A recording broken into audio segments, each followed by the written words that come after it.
a chief, High Chief Odea Jumogobia, who was one of our best foreign ministers, and others who are not here with us but are joining virtually today. We are particularly happy that this event is coming at a time when the federal government, led by His Excellency President Bola Ahmed Tinubu, and our co-host of this event, Honorable Minister of Foreign Affairs, Ambassador Yusuf Maitama Tuga, who is actually one of us in the Foreign Service, have set out very clear and robust foreign policy blueprint for the country. This, we believe, opens new vistas and good cue on how the academy can work together with government to realize these lofty objectives in the interest of Nigeria and our right global standing. I want to specially welcome, and that's why I kept it to the end, our keynote speaker, one of our own and perhaps the greatest Pan-Africanist of our time, and a person who believes not just in the strength of Africa in terms of our global political standing, but to use the economic power as a bedrock for effective global intervention and interaction. And that is our keynote speaker, Professor Benedict Orama. He's here with us, and sometimes I wonder how he's able to clone and divide himself into so many places, because just a few days ago we saw you in Rwanda and the great job you are doing. So, Your Excellencies, ladies and gentlemen, once more on behalf of our founder and all of us, both here physically and those who are online, we welcome all of you and we look forward to having a great day. Thank you very much. Thank you. Thank you very much, Your Excellency, Ambassador Godnos Bolade Igali ON. Thank you for welcoming us all warmly and setting the tone for the activities this morning. We're indeed honored to be a part of this process. Thank you, sir. Most distinguished guests, ladies and gentlemen, it gives me especially great pleasure to invite His Excellency, the father of modern Nigeria, the founder of ECOWAS, a most distinguished Nigerian who still leads us to pray for Nigerian nation. Please join me as we welcome General Yakubu Gowon, GCFR, for the chairman's opening remarks. Please, let's keep the applause going for His Excellency.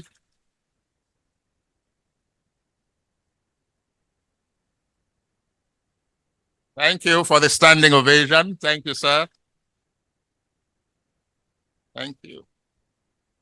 Your Excellency, thank you. Thank you. Well done. Thank you. Thank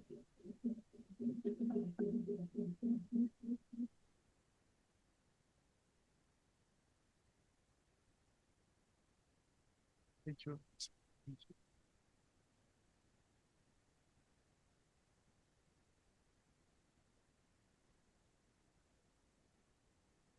Mr. President, Bola Ahmed Tinubu, GCFR, ably represented by the Foreign Minister, Alhaji Yusuf Tuga, Your Excellencies, former presidents, that if they're here, eminent and elder statesmen, Your Excellencies, members of the Diplomatic Corps, honorable ministers, distinguished and honorable members of the National Assembly, our keynote speaker, Professor Benedict Orama, CFR, staff of the Ministry of Foreign Affairs present, ladies and gentlemen,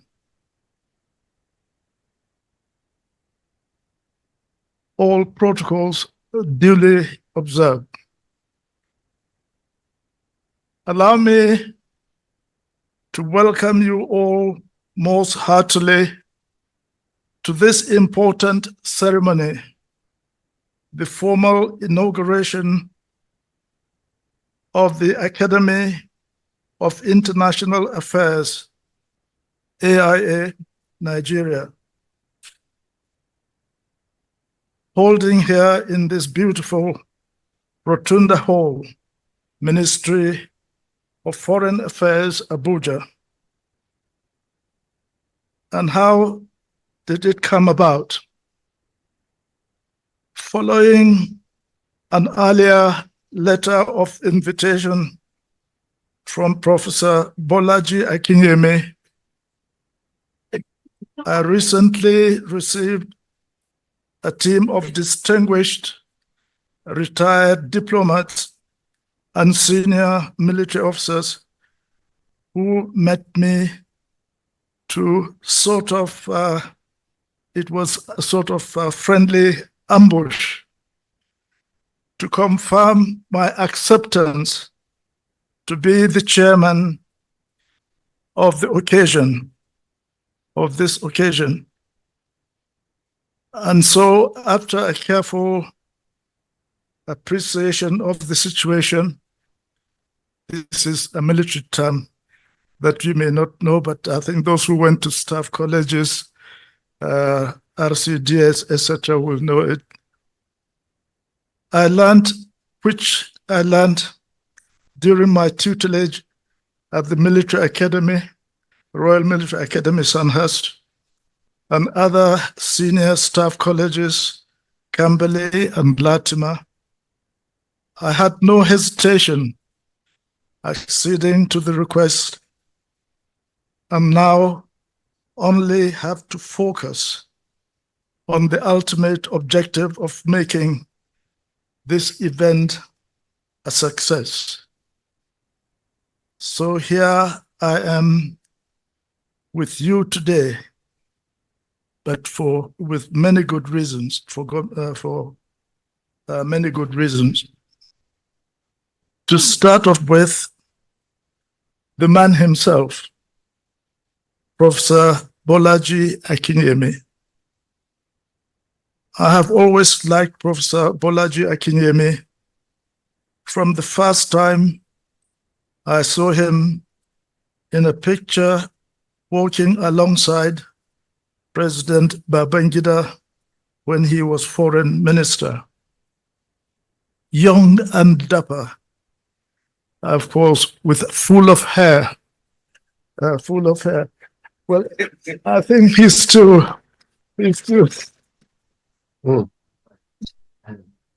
has full of hair, but it is thinning.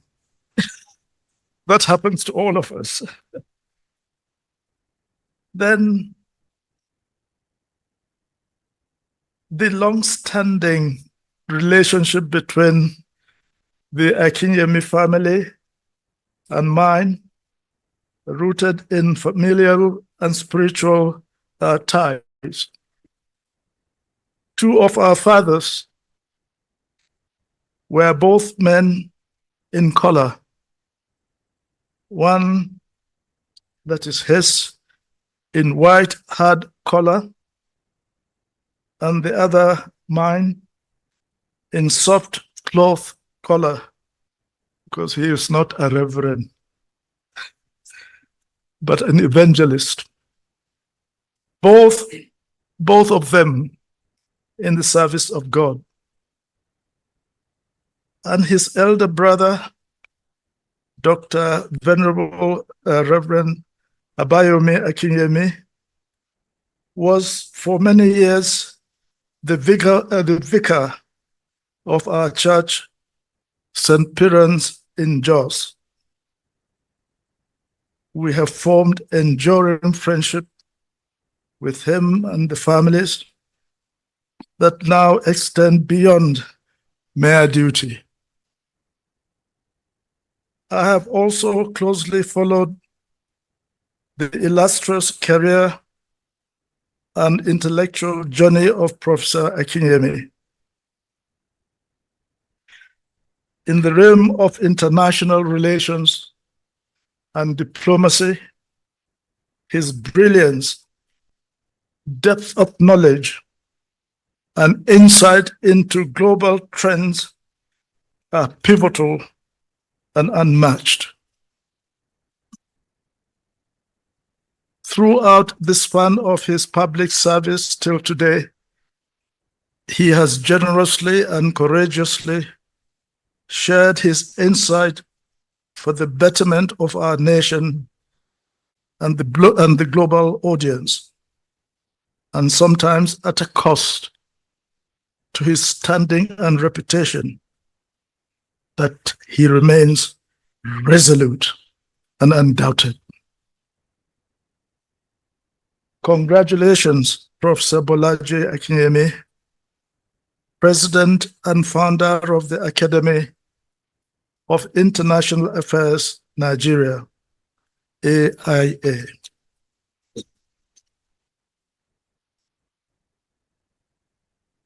To another level, today's occasion not only marks the formal inauguration of this esteemed academy, but also the recognition of several exceptional Nigerian citizens to be recognized and honored.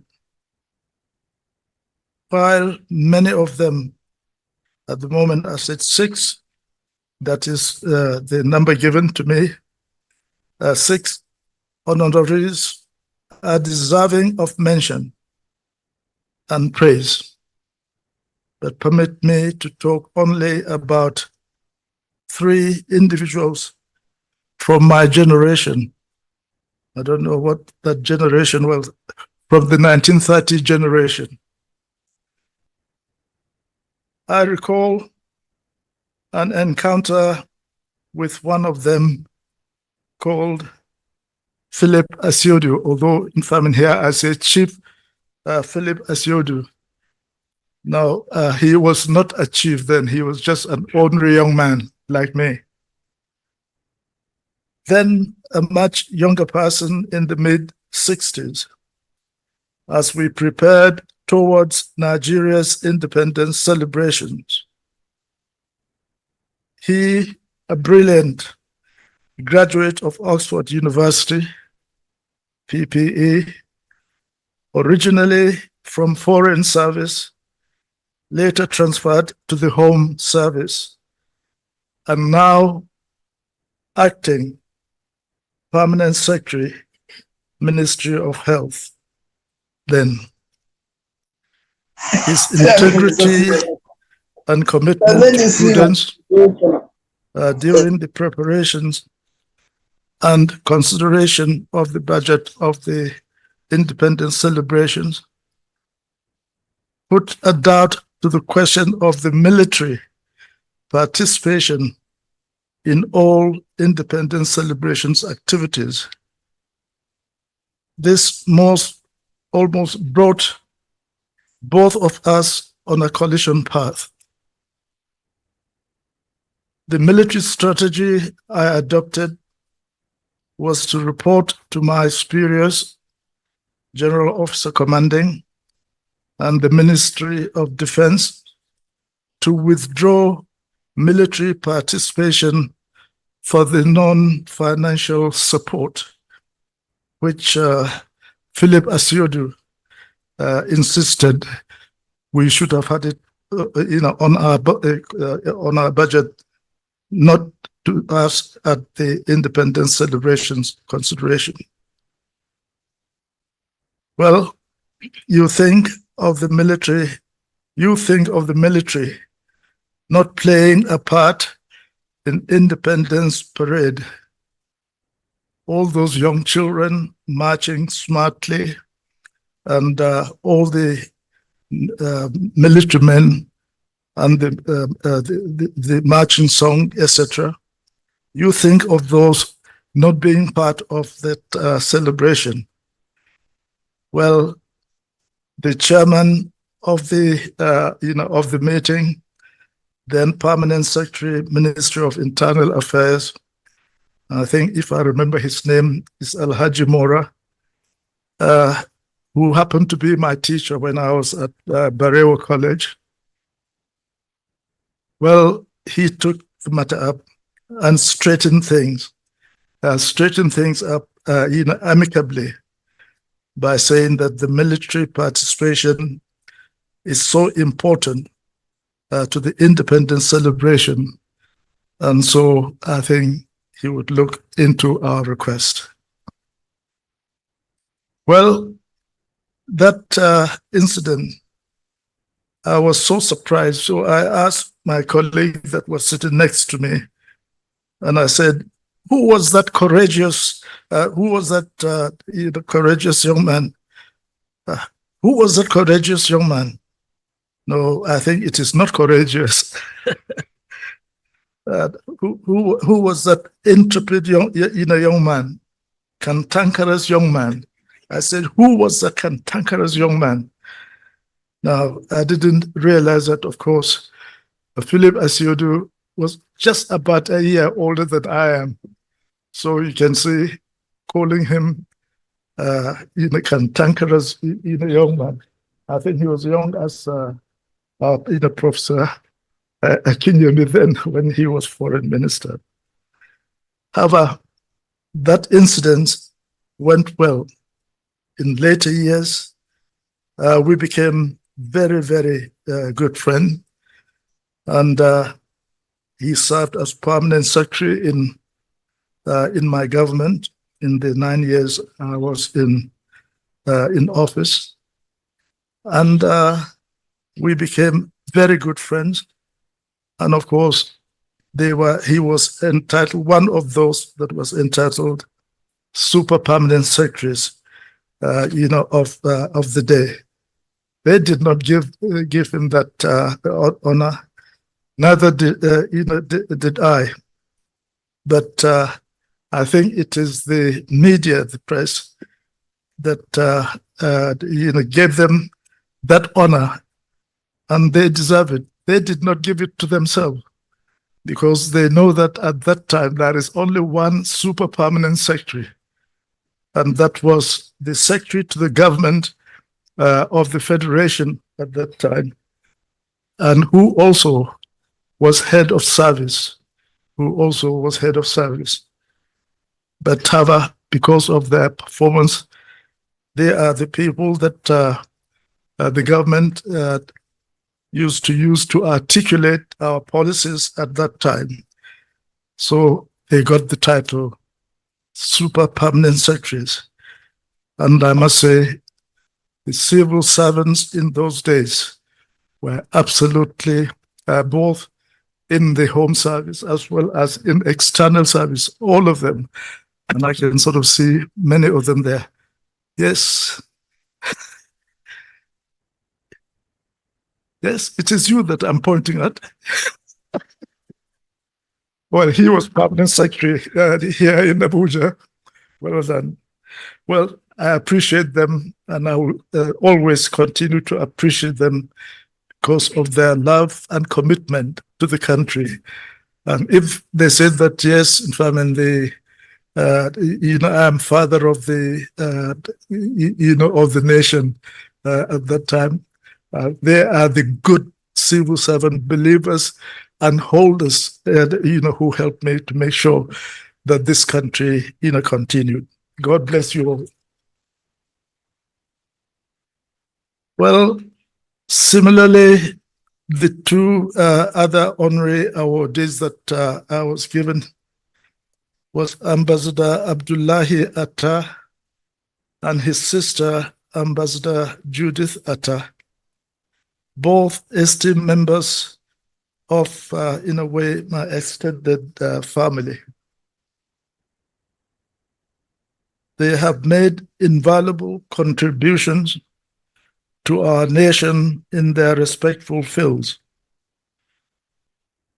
Although hailing from a revered royal lineage in Okene, Kogi State, their dedication to national service is most commendable. Their elder brother, Alhaji Abdul Aziz Atta, served as one of the secretary to the federal government, military government, and head of service. And he was the first to hold that particular position in Nigeria. Their other big brother, Alhaji Abdul Malik Atta, was Nigeria's pioneer High Commissioner at the United Kingdom in London, whom I knew when I was at the Royal Military Academy, Sandhurst. The relationship between two ambassadors mentioned here, and I have only grown have only grown stronger over the years, characterized by mutual support and warmth. Unfortunately, age will not allow them to be here today, but I don't know whether the representative of the Atta family is here. Well, so let me say thank you for the part you played and for you to be recognized.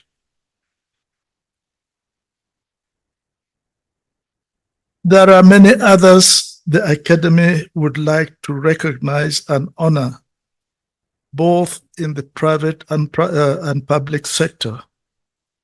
I certainly would like to honor all the public servants, foreign service and home service that worked with me to serve our nation over those hectic years. God bless you all. I extend my congratulations to other younger worthy private sector awardees. And the list I have is Alhaji Dangote, Mr. Tony Elumelu, and Chief Mike Adenuga. And of course, I have added Herbert Wigwe posthumously because I know you would have probably mentioned him, but he has really received tremendous honor throughout the country in the past few weeks. Their tireless efforts and remarkable achievements are most commendable. To you, awardees, I simply say thank you for all your hard work, which continue to earn you good reputation and success. And on the program for the formal inauguration of the Academy is the keynote address by Professor Benedict Orama, Orama, who is the intra-African, who is going to talk on intra-African economic cooperation and his work at Afreximbank. Is it Afreximbank? Is that the correct pronunciation? Thank you. Is making significant strides in this regard throughout any country or group of countries related to Africa, but we say Africa. The topic resonates deeply with me as I recall my involvement in laying the foundation for the Economic Community of West African States, on May 28. Can we argue that one? Is it 28 or 27? Yeah, well, I think we better look into that. I thought it was 27, but I think May 27th. So I think, let us say May 20, 28, 19, 27, 1975. which did 14 countries of the community, alongside my former colleague, President Yasimbe Ayadema of Togo, and all those 14 others. So with the recent development in the community, I would like to thank Mr. President Bola Ahmed Tinubu and his colleagues for heeding the call to keep the union, to continue to keep the union together, no matter any difficulties, on the way. Be patient, but pursue your effort to keep the union, the ECOWAS together. And I think you will also help us to do that.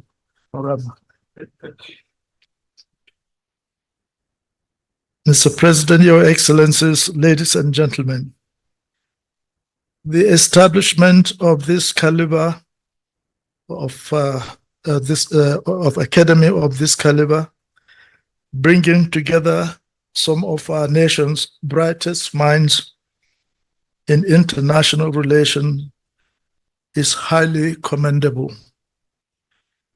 This is timely when our President Bola Ahmed Tinubu, GCFR, is the leader of ECOWAS and quite visibly promoting Nigeria's global image and all efforts to save ECOWAS.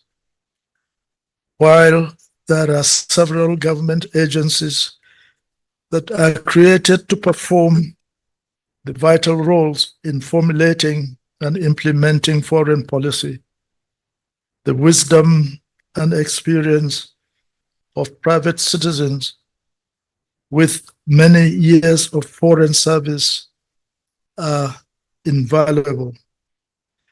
I therefore urge the Academy for International Affairs, AIA, to offer your services and collaborate with this and successive administration, to collaborate with this and successive administration to ensure that Nigeria's rightful place as a global voice and leadership is secured at all times. I request the government present and those to come in the future to consider and accept this proposal. Good luck, and do I say good hunting? Thank you all very much for your kind attention.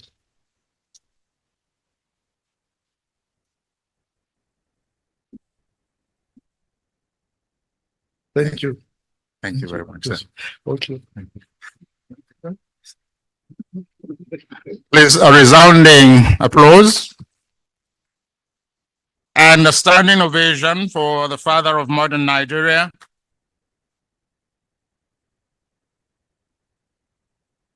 Thank you very much, Your Excellency.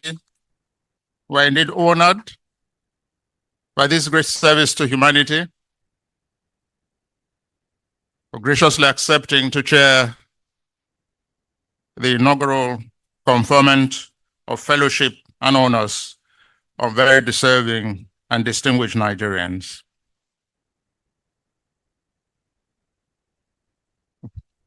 Thank you very much, sir.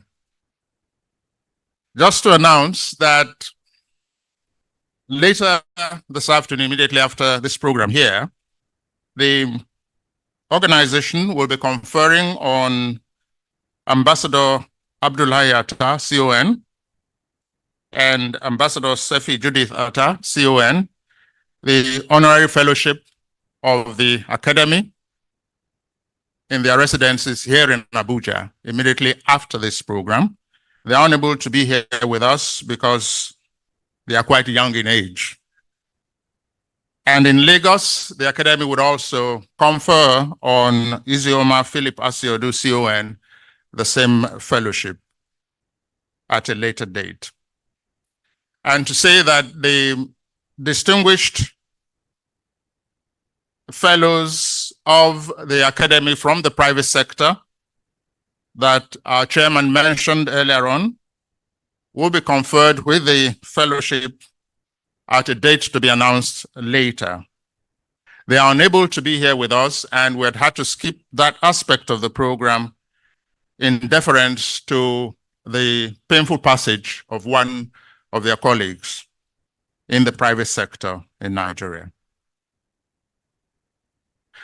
Your Excellencies, most distinguished guests, ladies and gentlemen, we're effecting a slight structural adjustment on the program, and I invite my colleague to invite the Honorable Minister. Thank you very much, Uncle Hui. And distinguished guests, Your Excellencies, of course, you know the federal government, under the leadership of His Excellency, the President of the Federal Republic of Nigeria, is trying to ensure that the renewed hope mantra cuts across diverse fields. And one of it is the foreign policy, which not too long, an ambitious, new foreign policy objective was launched. And that will be on the 4 Ds when we're talking democracy, development, demography, and diaspora. So the AIA is indeed timely, and no other time, to launch something of great initiative and to welcome to the podium Your Excellencies, distinguished guests, the man at the helm of affairs, of foreign affairs, pushing and changing the dynamics beyond the conventional. Please make welcome Ambassador Yusuf Tugar, Minister of Foreign Affairs.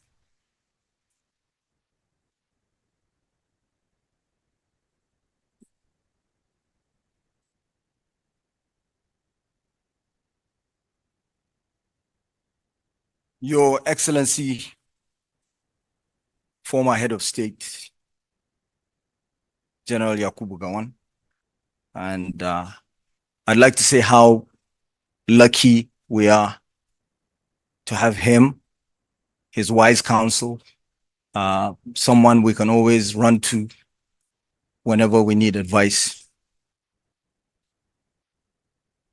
And need I say also that Nigeria has 7 former heads of state living in peace, harmony, tranquility in Nigeria.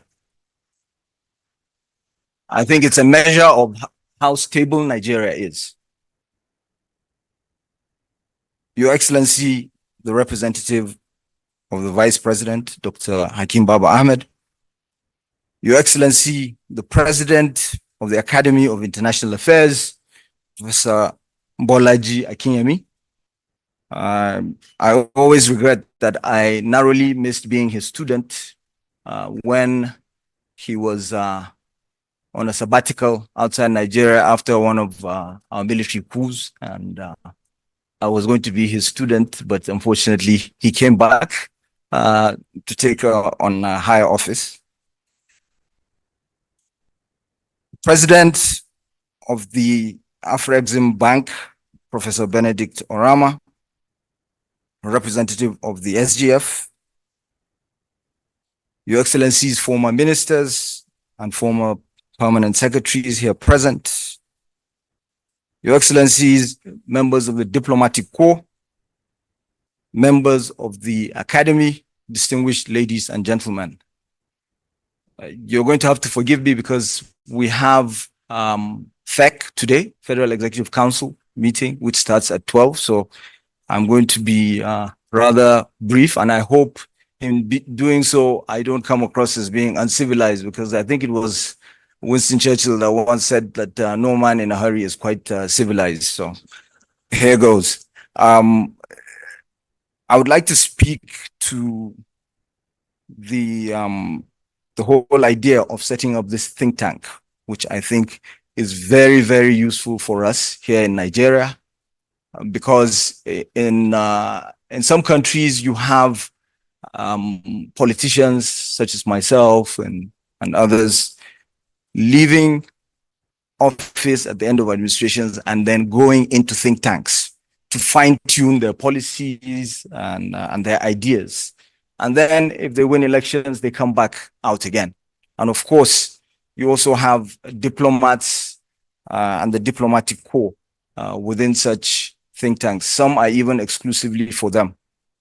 In other countries, you have political parties with think tanks, where again, the policies are fine-tuned after every so often, and they benefit from that.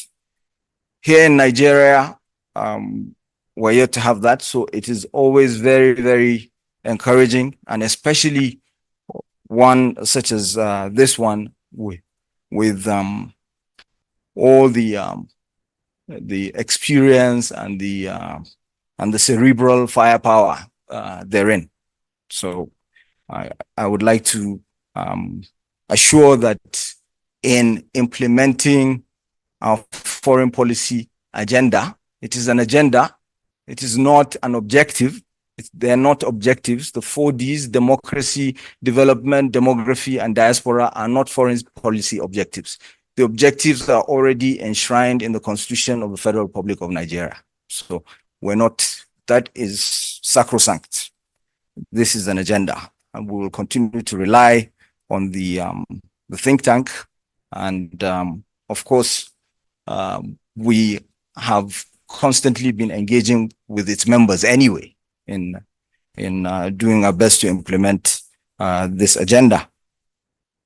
And of course, one of its objectives is to provide support and training for negotiators and the art of negotiation, which is very key, because it's important that Nigeria has skilled interlocutors, more so now than at any point in time in contemporary history, because we have a lot of conflicts. At the same time, we have a lot of trade negotiations going on where Nigeria is involved. So we need the interlocutors with the right skill sets. It is important also that when we negotiate, we're putting our best foot forward. And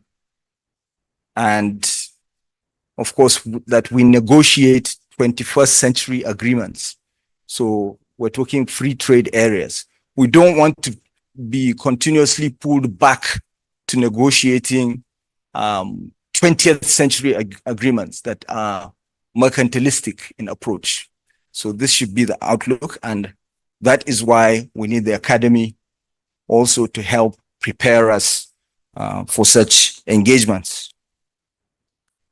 One other key area that is important, of course, is the issue of moving forward, is the issue of intellectual property. It is increasingly important for Nigeria. You see it cutting across different sectors, not just the digital economy, but also places where you least expect it. Culture. When we talk about restitution, we talk about digital images and all of that. This is the era of non-fungible tokens that are worth millions and millions of dollars, and we need to be prepared for that. So I'm very happy that Professor Orama is here delivering the keynote address, because he's the man that is at the coalface of some of these developments. And of course, the issue of inter-African trade, and the fact that I suppose Nigeria sometimes, we Nigerians don't celebrate and appreciate the early start we had in that sector. We had the Nigeria Interbank Settlement System, which is a world-class infrastructure. I think it was started somewhere back in 1994, and it continues to improve. And even the rapid growth that we've experienced in startups, in digital technology and payment systems is riding off of the back of that. This is something that we need to continue to support. And I'm sure we'll hear much more from Professor Orama. Like I said, I hope that I have not come across as being uncivilized. Thank you very much for listening, and welcome home. Thank you.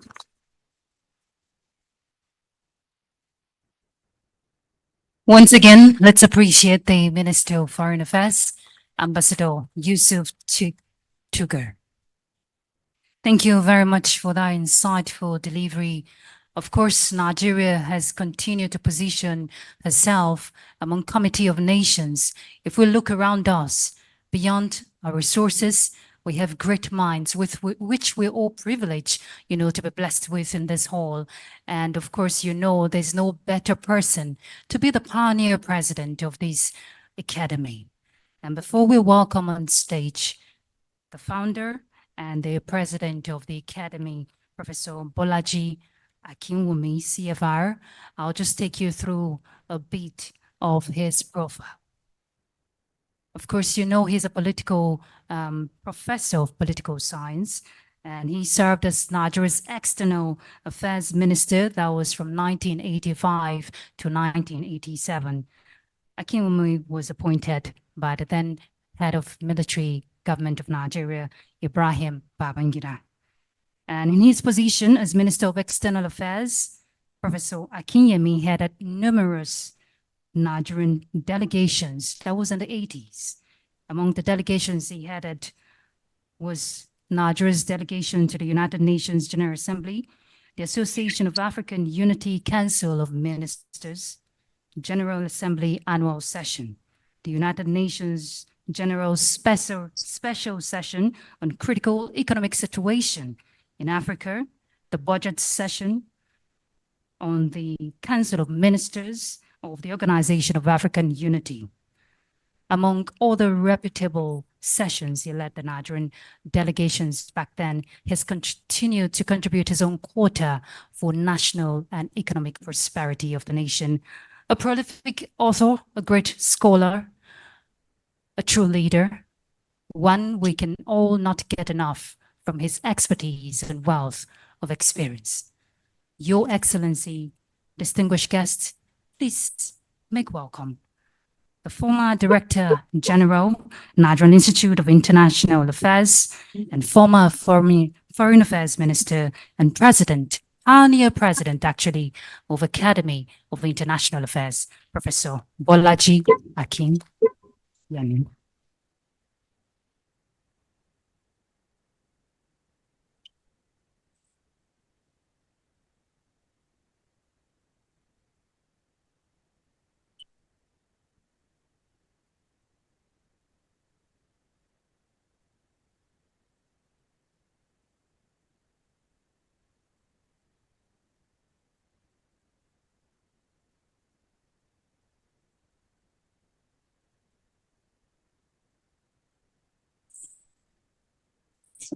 Our chairman, His Excellency General Yakubu Gowon, please let me stand on existing protocol so that we can save time.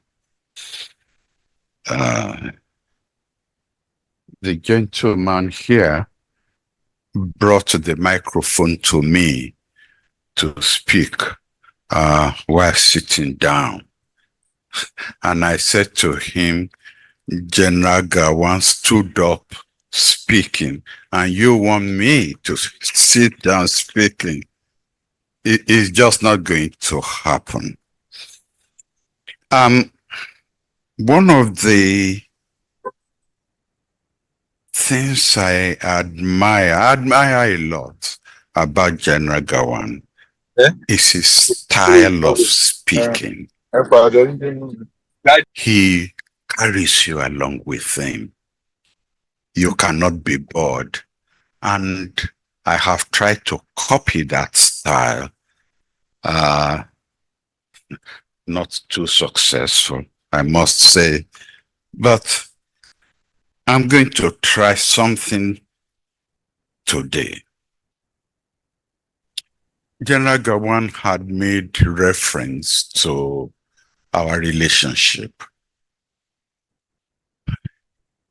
The the general has a large heart. He forgives easily. He forgets easily. When he was a head of state, I was a lecturer at the University of Ibadan. And this was in 1970. And you will recall that was the time of Aluta. Students and lecturers were always fomenting trouble for government.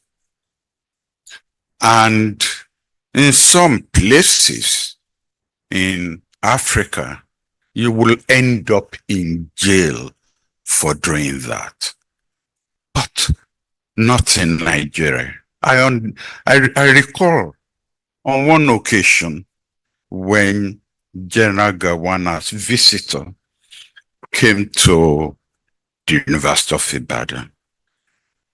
And part of the ceremony was for him to plant a tree. And of course, we lecturers and students were in the Aluta mood. Now, you are probably too young to remember what Aluta was all about. But this was, during the fight for independence in Mozambique. So it was a Portuguese term that we covered, but it meant fomenting trouble, always finding something wrong, whether with lecturers or with government. And General Gawan came and planted that tree. And then he said, I know you are going to pull up this tree. I will come back and plant that tree again. I mean, when you have a head of state who has that kind of attitude, you just couldn't help but even admire him for that. One other little matter I should bring up. I got home and I told my wife how Aluta went very well. We caused trouble, we threw stones. And she said, you threw stones at the head of state? I said, no. We got the students to throw stones. Oh, she said, oh, I see. In any case, he's a handsome man. I said,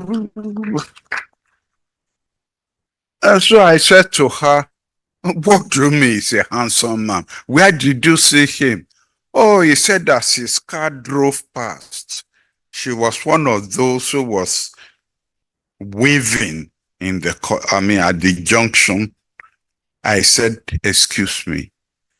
I was doing Aluta and you went and you were waving at the head of state. I said, you know what? Tomorrow morning, pack your bag, go to Gotham Barracks and stay there. She said, don't worry, they won't let me in any case.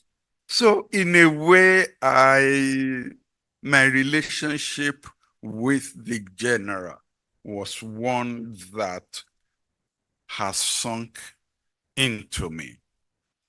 And you've got to listen to that. I've got to share this with you. When I was made minister, my first trip to the United Kingdom,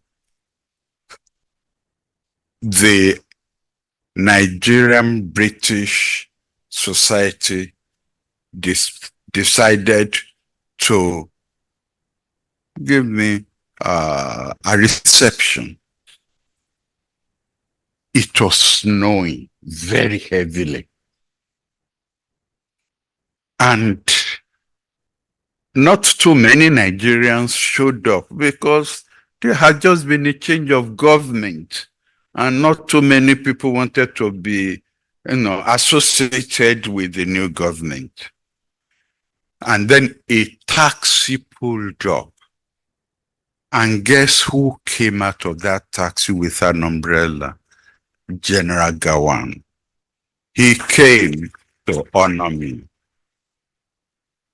Sir, I will never forget all these issues and incidences which I have brought to the attention of our people who have honored us with their presence. I know we also, not only did my brother, not only was he your vicar in Jos, but we also belong to the same church at our Savior's Church in Lagos, where again we meet from time to time. So there you are. I'm happy you accepted our invitation, and I'm happy to see you here, sir. Normally, I should just stop at this point, because I know we came here to listen to the president of the Afrexim Bank. But I know that you want me to say a word or two about the Academy of International Affairs. As the Honorable Minister said when he was giving his speech, in several countries, you have institutions set up to tap into the brain of those who have served, not those who are serving, but those who have served, because the country recognizes that the brain doesn't stop working at the age of 70. The brain doesn't stop working when you retire. It keeps going. And the country continues to need that. But it's not just the country. You continue to need that. Because if you sit at home with a brain that is still bubbling, and there are no avenues for you to use that brain, frankly, that brain starts to decay. And so, in setting up this academy, we are not only doing Nigeria a favor, we are doing ourselves a favor. And I hope that in our activities, this mutual favor will manifest itself not in antagonism, but in cooperation. As I said, I had a speech written, but I thought I would borrow the style of General Gawan and just speak of the cuff. Thank you very much.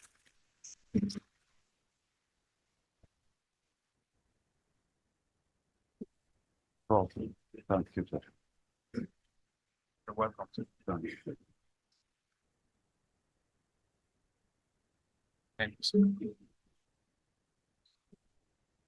Thank you very much, Professor Akinyemi.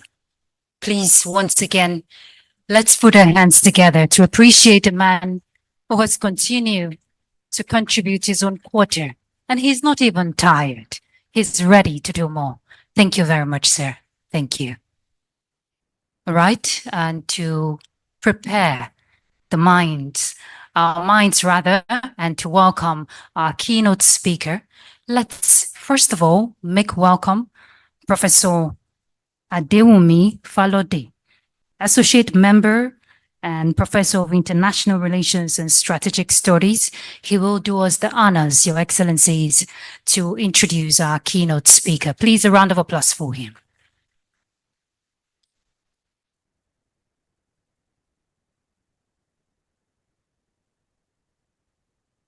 Thank you, Your Excellencies. Your Excellency, the chairman of today, General Yakubu Gowon, the president of the Academy of International Affairs, Professor Bolaji Akiwande, and the keynote speaker of today's event, Professor Benedict Oke-Orama, CON. You are welcome to this great event, sir. Now, to borrow from what my president just did because of time, let me stand on existing protocol. It gives me great pleasure to read the citation of our keynote speaker today. Now, if I am to read what I have, I probably will still be here till tomorrow. Now, because of time, I'll have to give us the abridged version of his citation.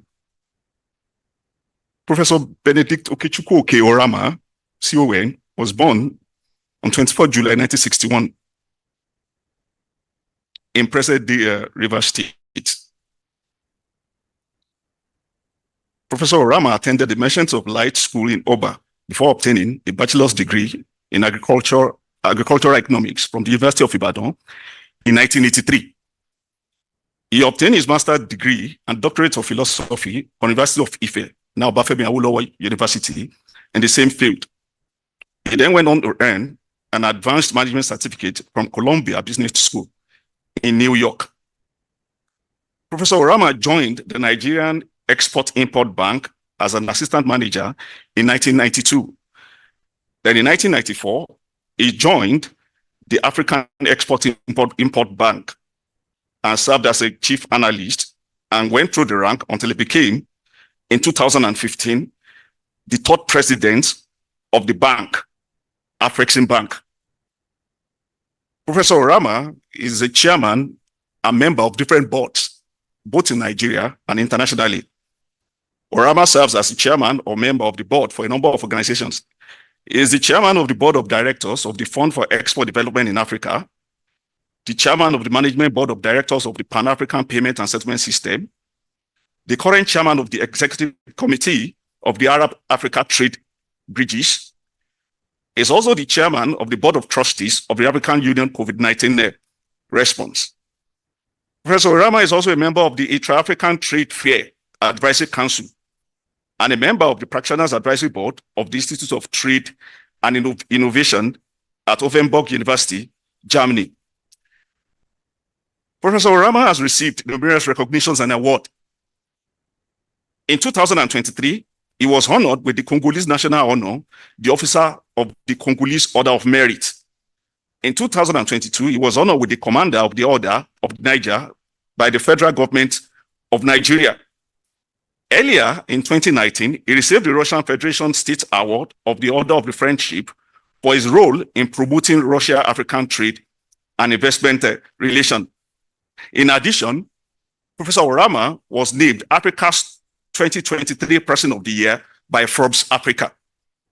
2023, named as the Business Leader of the Year at CNBC, Africa's 11th All African Business Leaders Awards.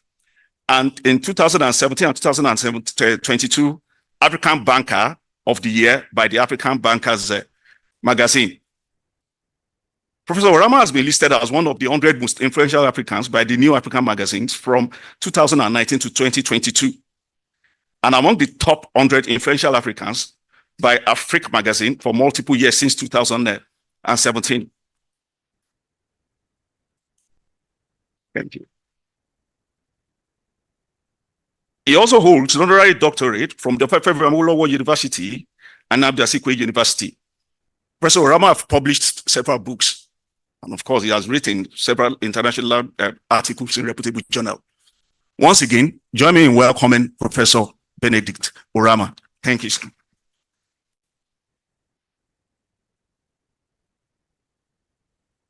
Thank you.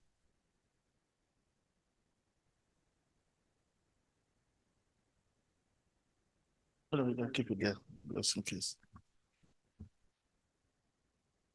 Your Excellency, Bola Ahmed Tinubu,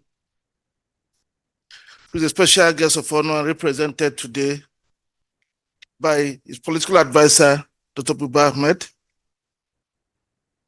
Your Excellency, General Yakubu Gowon, UCFR, is the chairman of the occasion and former president of the Federal Republic of Nigeria.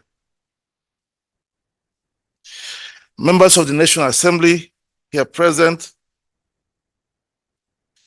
Ambassador Yusuf Tuga, who have just left us, the Honorable Minister of Foreign Affairs, Professor Bolaji Akinyemi, CFR, founder and president of Academy of International Affairs, the service chiefs here present, members of the diplomatic corps, fellows at the Academy of International Affairs, captains of industry, distinguished ladies and gentlemen. May I stand on all existing protocol? If I missed you, please take it that I have recognized you.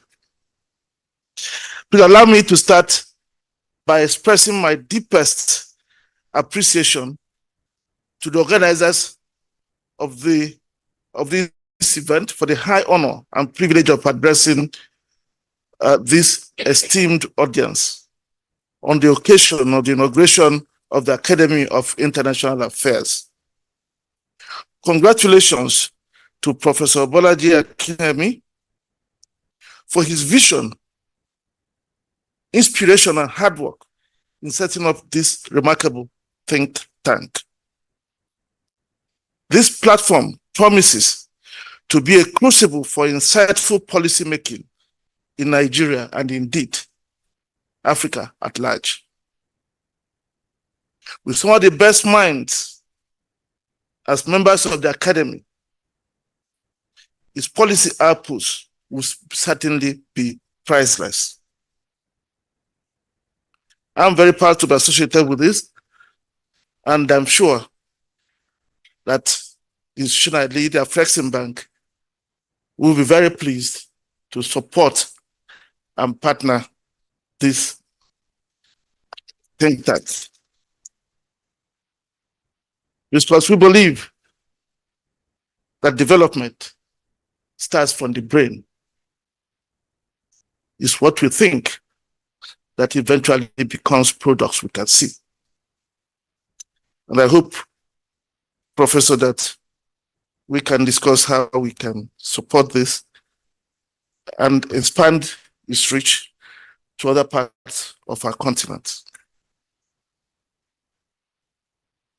So you cannot understand why I feel highly elated, but a singular honor to address you today on a very important subject I have titled the AfCFTA, that's the Africa Continental Free Trade Agreement, Natural Resources, and Development Capital Formation in Africa.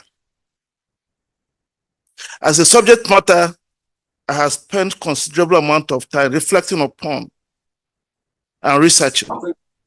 There can be no better place to begin outlining my thoughts than amongst a most accomplished audience this academy offers.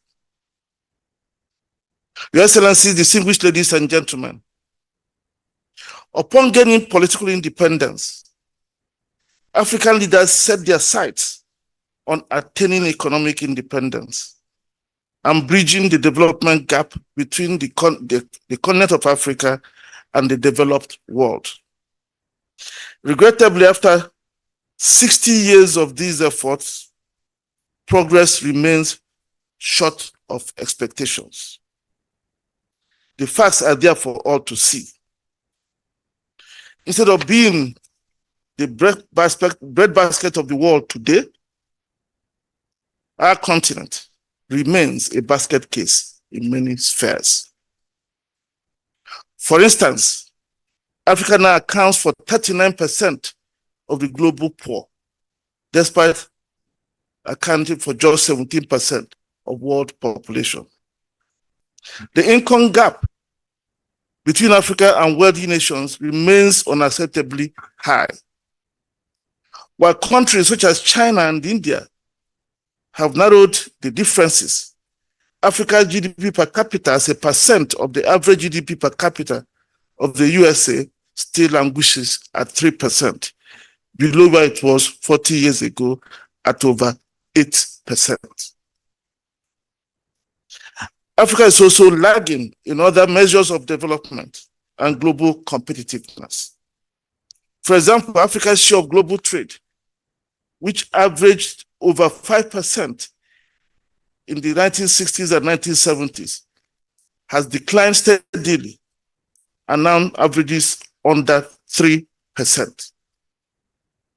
Africa's share of global manufacturing value added has largely remained flat at around 2% and only witnessed a marginal growth in the last decade. Across all of these macroeconomic indices, developing Asia, our co-travelers in other development in the 1960s and 1970s, has outperformed Africa over the same period. Volumes have been written and hypotheses floated to explain this sorry and indeed unacceptable state of affairs. My own thesis, which I'm very pleased to share and debate with you today, goes back to the basics, to the theory of economic growth, as expounded by the renowned economist Robert Solow and others. The long-term economic growth model developed by Robert Solow in 1956, in its simplest form, specified that output was a function of labor and capital. It follows, therefore, that any nation desirous of development must assess its endowments of these resources and find that combination of labor and capital that will yield the most optimal economic growth outcomes. Africa had always been and still is characterized by abundant supply of labor and severe scarcity of capital. It is for this reason that the marginal cost of labor has been quite low, while the marginal cost of capital had historically been prohibitively high.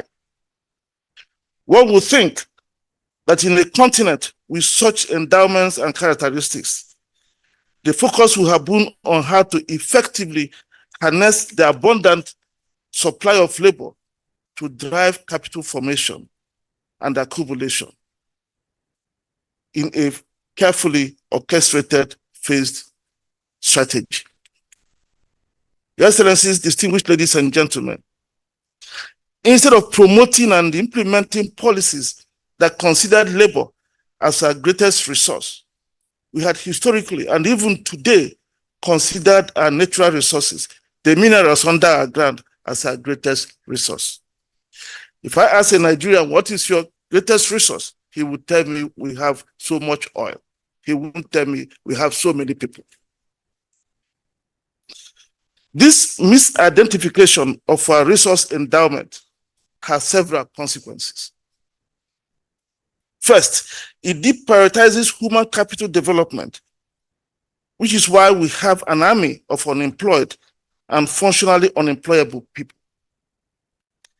The American philosopher Eric Hoffer once wrote, and I quote, that those with the skills to move mountains have no need for the faith that moves mountains. So instead of creating mountain movers, we are creating fanatical worshippers of the mountains we wish to move. Second, it leads to ineffective industrial policies. That is this misidentification of our resource endowment. One with a single-minded focus on natural resource-based industrialization. This approach, when misapplied, leads to capital scarcity trap. It is inappropriate for a capital scarce economy to prioritize industrialization based on the processing of its raw materials if that activity is capital intensive. Because the cost of capital is high, the output that will come out of that process is likely to be uncompetitive, and the country is likely to end up carrying unsustainable debt burden. And that is the story of Africa today. The countries that follow this path will be probably better off exporting such raw material in its raw form and finding an appropriate labor-intensive value chain in the same industry to focus on initially. Over time, it is likely to accumulate the necessary capital to integrate backwards. For example, instead of embarking on capital and energy-intensive project of processing bauxite into alumina, as Guinea has done, and which has had minimal economy-wide impact in that country, perhaps it would have been better for Guinea to have built labor-intensive aluminium works industry that would have created thousands of jobs, developed skills, and build a foundation of an eventual backward integration and industrialization in aluminium smelting. Likewise, in labor surplus capital scarce economies interested in the textile industry, an optimal phased approach would be a focus on ginning and labor-intensive garment and apparel manufacturing, while integrating to much more capital-intensive spinning and the fabrics manufacturing when capital is accumulated. I dare say that all industrialized economies followed this phased approach. Having said this, there are instances where natural resource industrialization may be appropriate, as it may also be labor intensive. So what I'm saying is that before you pursue your resource-based industrialization, you have to assess the trade-off between capital and labor in that process. Third, the misidentification of our natural resource endowments has also led to the misuse of our natural resources. In many cases, these resources, when produced, are regarded as the end product rather than as a means to an end. The result is that they fuel consumption instead of investment and capital accumulation. Once we accept that labor is our most abundant resource and that capital is the binding constraint to our development, it follows, therefore, that countries endowed with mineral resources must understand that these resources are a source of capital and that they are therefore useless while under the ground. The goal should be to extract them as quickly as possible through various means, including stringent production obligations on concession holders, pledging them for loans, and selling them forward for cash. When the asset is under the ground, it is of no use to the owner, in this case, the country. It does not even add to the GDP, which will have created more borrowing headroom for the country. When it is converted to cash asset, it becomes valuable and can be used to create a dynamic economy by building infrastructure that will attract investments in manufacturing and services and the training of workforce, acquiring dynamic technology, and so on.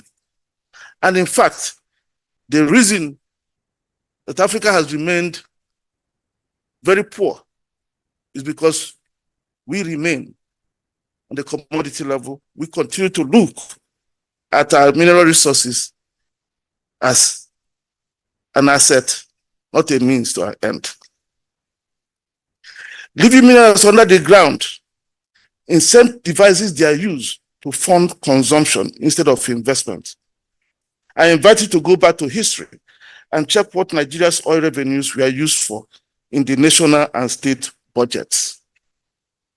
If they were strategically extracted or sold forward, the proceeds would have been used for specific development purposes to move us out of commodities that does not bring growth to anybody. If we agree that the private sector is better than the government in resource use efficiency, we must follow their cue.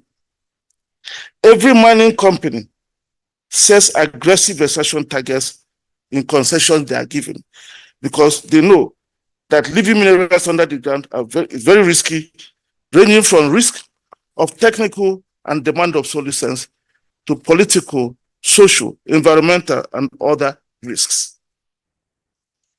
The approach I'm proposing here is what China also followed. By using the natural resources to finance its infrastructure development, we then paved the way for it to attract labor-intensive industries from the US, Europe, Japan, Singapore. The industries Africa could not attract because Africa did not have the infrastructure. A report by the European Parliament in 2011 stated, and I quote, Chinese engagement in other countries is influenced by China's own development experience. Indeed, the natural resource-backed loans employed by Chinese in Africa mirrors the long-term trade agreement signed in 1978 between China and Japan. According to this agreement, Japan pledged low-interest loans to finance export of $10 billion in industrial technology and materials to China in exchange for Chinese oil and coal. The Chinese, in turn, used the financing to hire Japanese firms to build China's main transport corridors, coal mines, and power grids. We must therefore reject the notion that Africa's comparative advantage rests in its raw materials.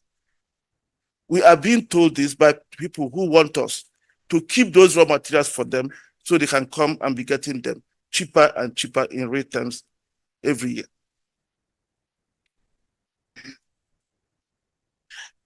If we now agree that labor-intensive manufacturing is what is required for us to begin to build capital for ourselves, let us then look at what is possible on our continent. And I say here that the opportunity that labor-intensive industrialization offers the continent is actually huge.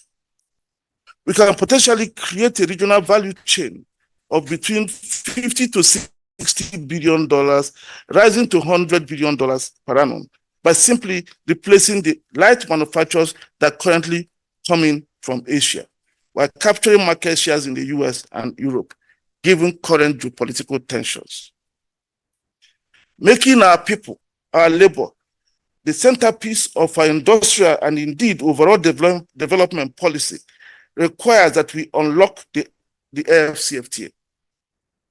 To achieve this, we have to understand and deal with the colonial strategy that kept us balkanized, as aptly captured by the colonial administrator Albert Sarraut, and I quote,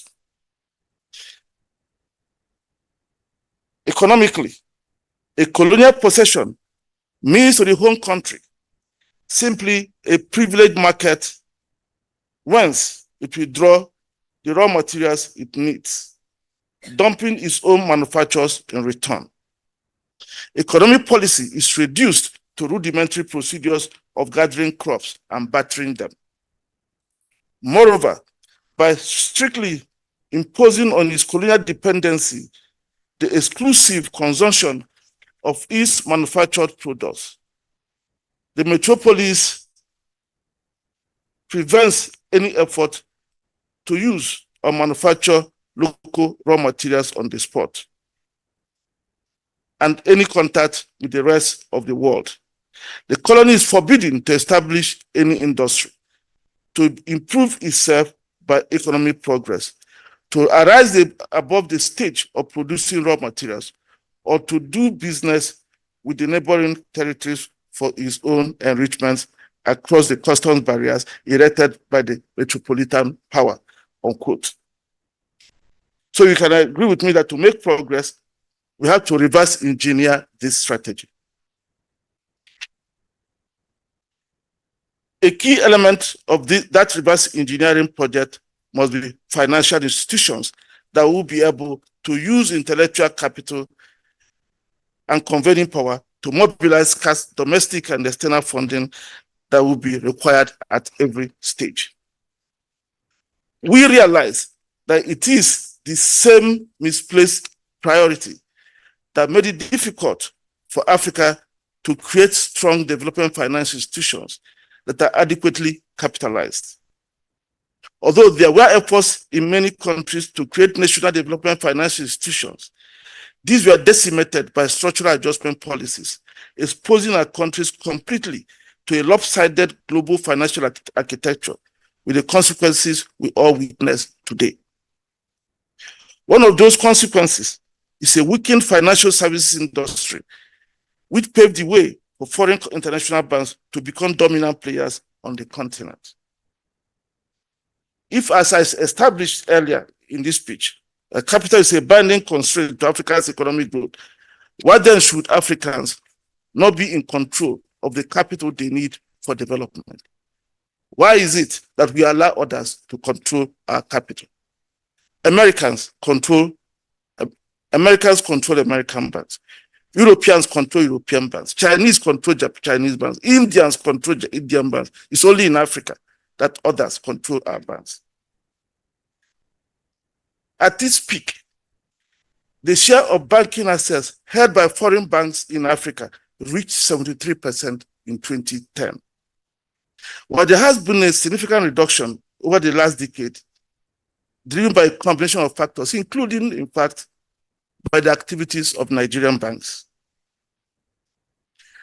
The fact is that international banks still control a large portion of banking assets on the continent. It is now known that the key to the transformation of successful Asian economies was control over the domestic financial system.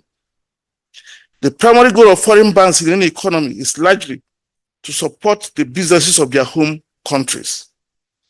Mobilizing savings, especially from the rural areas, is the least of their priorities. Supporting local corporates and SMEs is usually reduced to corporate social responsibility rather than as a business proposition. Granting of credit tends to favor their home companies for the simple reason that any credit committee will be very wary of new names, let alone exotic ones. Further, major credit decisions in the subsidiaries of foreign banks based in Africa are made at their respective headquarters outside the continent, compounding the exotic name problem.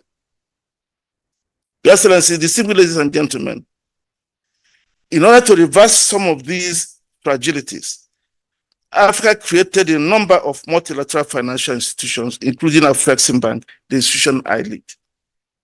These institutions were created in a way that enabled them to mobilize capital from within and outside the continent and to deploy the capital to serve primarily Africa's needs. To give them the best chance of success, however, it is important that these institutions themselves are adequately capitalized. Regrettably, African multilateral financial institutions are also among the least capitalized among peers in the global financial system. The top 5 regional and continental multilateral financial institutions on the continent, including the African Development Bank, Africa Finance Corporation, Afreximbank, Trade and Development Bank, and others, together have a combined aggregate capital of $17 billion, or 0.7% of Africa's GDP. The combined total assets of these institutions was less than $90 billion as at 2022. For context, the Development Bank of Brazil, called BNDES alone, has shareholders' funds of $23 billion and total assets of $150 billion. That is higher capital and assets than the top 5 in Africa combined. The capital of the Development Bank of Brazil represents 1.4% of Brazil's GDP. Similarly, the capital of China Development Bank and China Exim together represent 1.6% of their country's GDP. Their combined total assets, as the China Exim Bank and China Development Bank, amount to $3 trillion. On the surface, with Brazil and China as competitors, one can see that at a minimum, the capital of Africa's multilateral financial institutions will need to be doubled to achieve the level of impact seen in other regions. Your Excellencies, distinguished ladies and gentlemen, the modest success Afreximbank has achieved is an example of what is possible when you have your own reasonably capitalized financial institution and which you control. Please allow me to highlight some of the bank's recent interventions. At the height of the COVID-19 pandemic, with none of the major vaccine manufacturers willing to even discuss with African countries, Afreximbank provided an innovative $2 billion advanced procurement commitment guarantee to Johnson & Johnson on behalf of African Union member states through the Africa Vaccine Acquisition Trust, which Afreximbank created, and which made it possible for the continent to secure access to 400 million doses of the Johnson & Johnson COVID-19 vaccine. That arrangement, which was based on the first of its kind food procurement mechanism, made it possible for all countries, small and large, to secure the COVID-19 vaccine at the same price. Further, the bank put in place a pandemic trade impact mitigation facility under which it disbursed an aggregate of $8 billion during 2020 and 2021 to assist African Union member states to adjust in an orderly manner to the financial, economic, and health shocks caused by the COVID-19 pandemic. You will recall that at that time, there was no bank willing to do anything on the continent.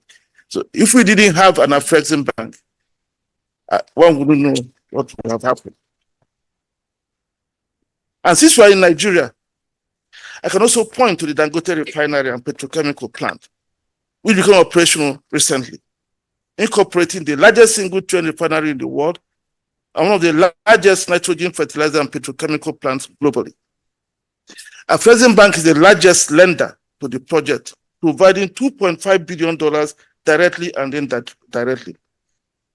But just as important is that much of the financing balance came from local Nigerian banks that are owned and controlled by Nigerians. This is exactly what we must aspire to do more of, to have African financial institutions funding critical projects in the country.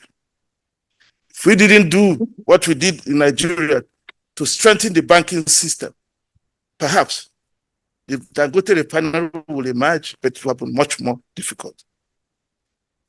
It's also thanks to the support our Afreximbank is providing that Nigeria will soon boast a refining capacity of between 60 to 70% of its crude production, finally making Nigeria an emerging global refining hub. The combined lending in excess of $4 billion, Afreximbank has helped the Dangote refinery, the Port Harcourt refinery, supporting now the Bua refinery, and 2 other smaller refineries. Our goal is to turn the Gulf of Guinea as the destination for refining, so that never again we will be developing other parts of the world. When we make the Gulf of Guinea a refining hub, shipping will return to the Gulf of Guinea. The logistics business for oil will return to the Gulf of Guinea. Banking will return, and the insurance will return.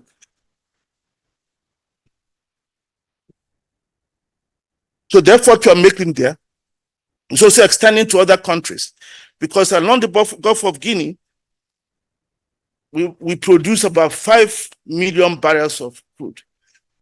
We want to ensure that we are able to create refining capacity to achieve at least 2.5 million barrels of crude per day, because we know that when we do it, all the big investors will come to build refineries here.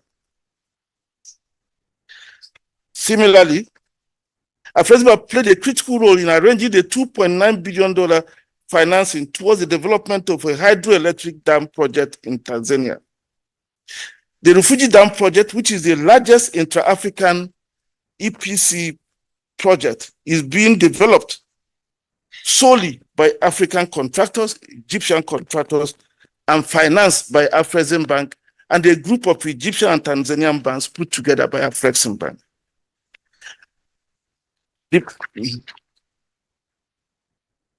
The project is expected to generate 2,155 megawatts of electricity for Tanzania and create a reservoir in an area of 914 square kilometers, which will provide water, control flooding, and help with irrigation.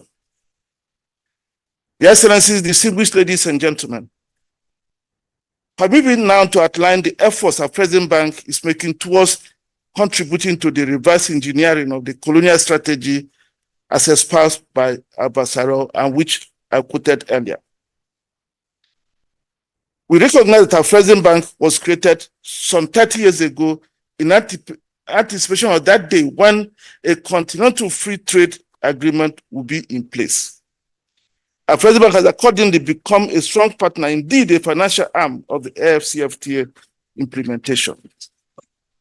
Afreximbank provided and continues to provide grant support for the operations of the Secretariat, funding the activities required for the negotiation of the protocols, the day-to-day running of the Secretariat, and co-creating initiatives that are crucial to the success of a free trade agreement. We are proud to be contributing staff to the Secretariat, making sure that the salaries are paid and they don't have to run around begging for money to do their work. For instance, Afreximbank working with the AfCFTA Secretariat in developing the Pan-African Payment and Settlement System. That payment and settlement system, which is now operational, is domesticating intra-African payments. Afreximbank has put in place an amount of $3 billion to back the clearing and settlement under the platform. So today it is possible for a Guinean to stream a Nigerian Nollywood movie by using Guinean francs to buy Nigerian naira. A currency trading platform that PAPS is now piloting will hopefully unlock airline ticket receipts and other funds blocked in various countries, easing the flow of funds and increasing businesses and perhaps making it possible for airlines to increase destinations across Africa. Afreximbank, again in collaboration with the AfCFTA Secretariat, has put in place the $8 billion AfCFTA Adjustment Fund. The African Union appointed Afreximbank as the fund manager of that fund platform that will compensate countries for tariff revenue losses arising from AfCFTA implementation, while preparing companies and countries to adjust to the new trading regime in an orderly manner.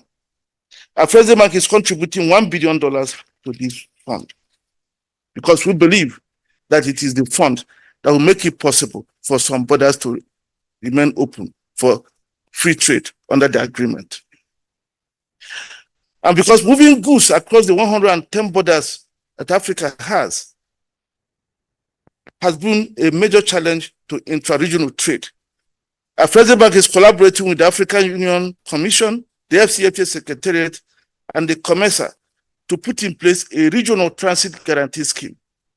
A pilot project in COMESA has already begun and will soon be extended to the entire continent.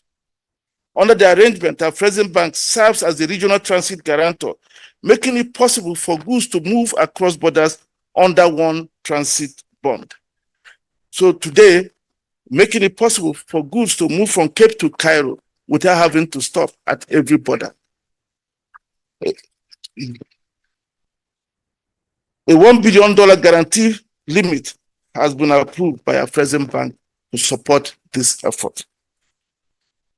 In a market of 55 countries, harmonization of standards and conformity assessment is crucial for intra-regional trade to occur.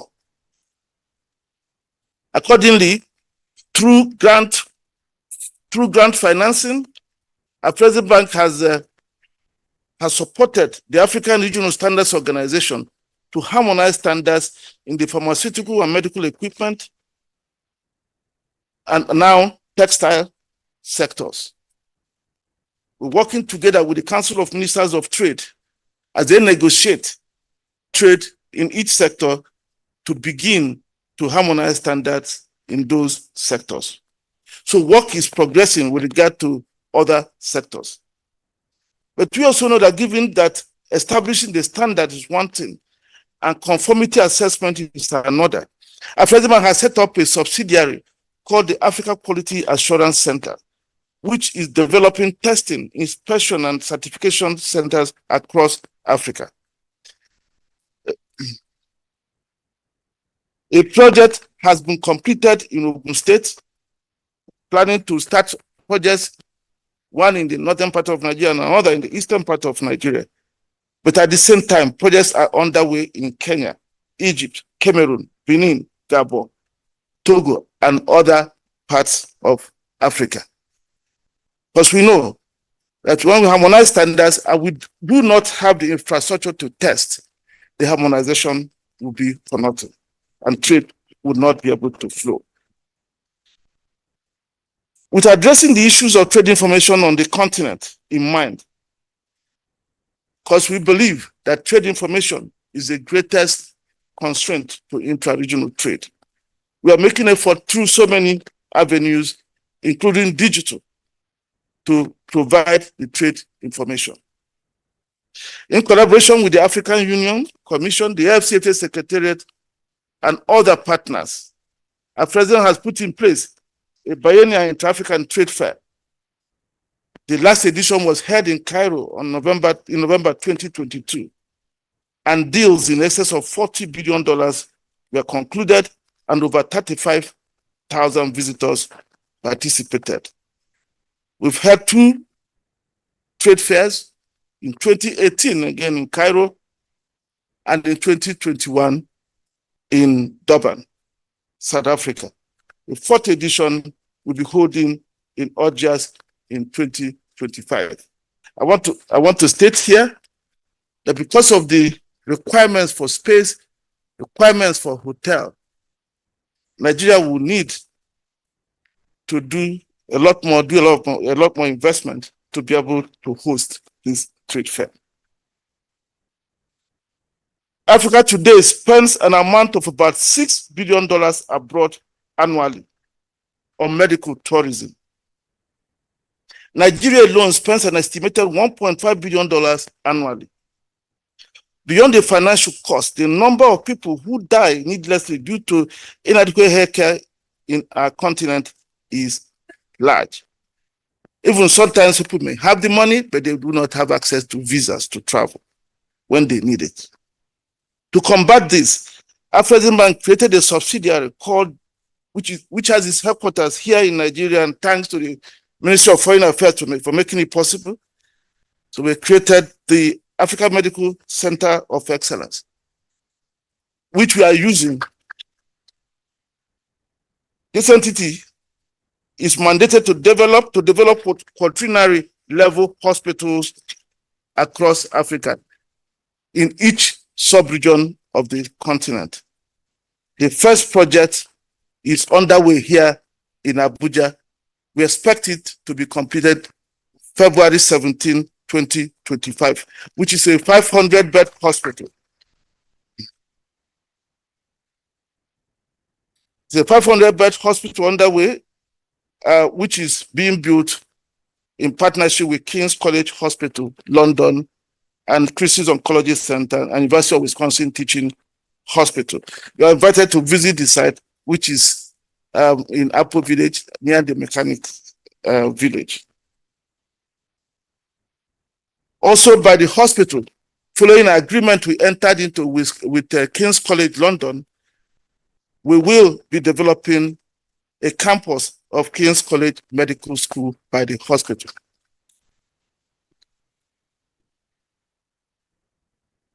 A low-hanging fruit for keeping our youthful demographics engaged and productive is through the creative industry. At Afresiban, we run a program dubbed the Creative Africa Nexus, or CANET for short, that seeks to facilitate the development and growth of the creative and cultural industries in Africa and the African diaspora. It provides a range of financing and non-financing instruments and interventions aimed at supporting trade and investment in Africa's creative industry, particularly in sports, music, arts, literature, culinary, and fashion. And we're having discussions with some of the sports organizers, the major sports organizers on the continent, to develop also sports brands which we can support. Finally, financing is key to supporting operators involved in intra-African trade. Our president pioneered intra-regional trade financing as an asset class, providing an aggregate of over $30 billion in the past 8 years. We plan to double this amount over the next 5 years. So today, intra-African trade financing accounts for 30% of the portfolio of Afreximbank. It is important to point out that our Afreximbank has been able to make these modest contributions because the bank is predominantly African in ownership and control. African governments have been meeting their commitments to paying their share of the bank's capital cost whenever made. And this has made it possible for management to deliver on our collective aspirations. One might then ask, would any of the above important interventions be possible without the role of an African institution such as Afreximbank? If those who thought of and worked so hard to create this bank, Dr. Babaka Ndiaye, who was then the president of the African Development, if he didn't overcome all the obstacles put in his way to create this bank, none of this certainly would have been possible. So it tells us that the new financial architecture we talk about must be a financial architecture rooted in our own continent. We should not go and expect that those who benefit with what exists will listen to us to change an architecture that works for them. It is a recognition of the need to take our destiny in our hands that African multilateral financial institutions, namely African Export-Import Bank, Trade and Development Bank, TDB, Africa Finance Corporation, Africa Trade Insurance Agency, Africa Reinsurance Corporation, Shelter Afrique Development Bank, and ZEPRI, that PTA Reinsurance Company, have come together to establish the Alliance of African Multilateral Financial Institutions, or the Africa Club for short.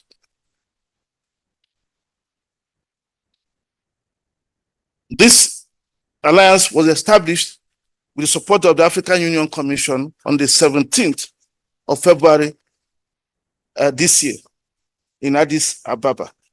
And I have the honor of chairing the alliance.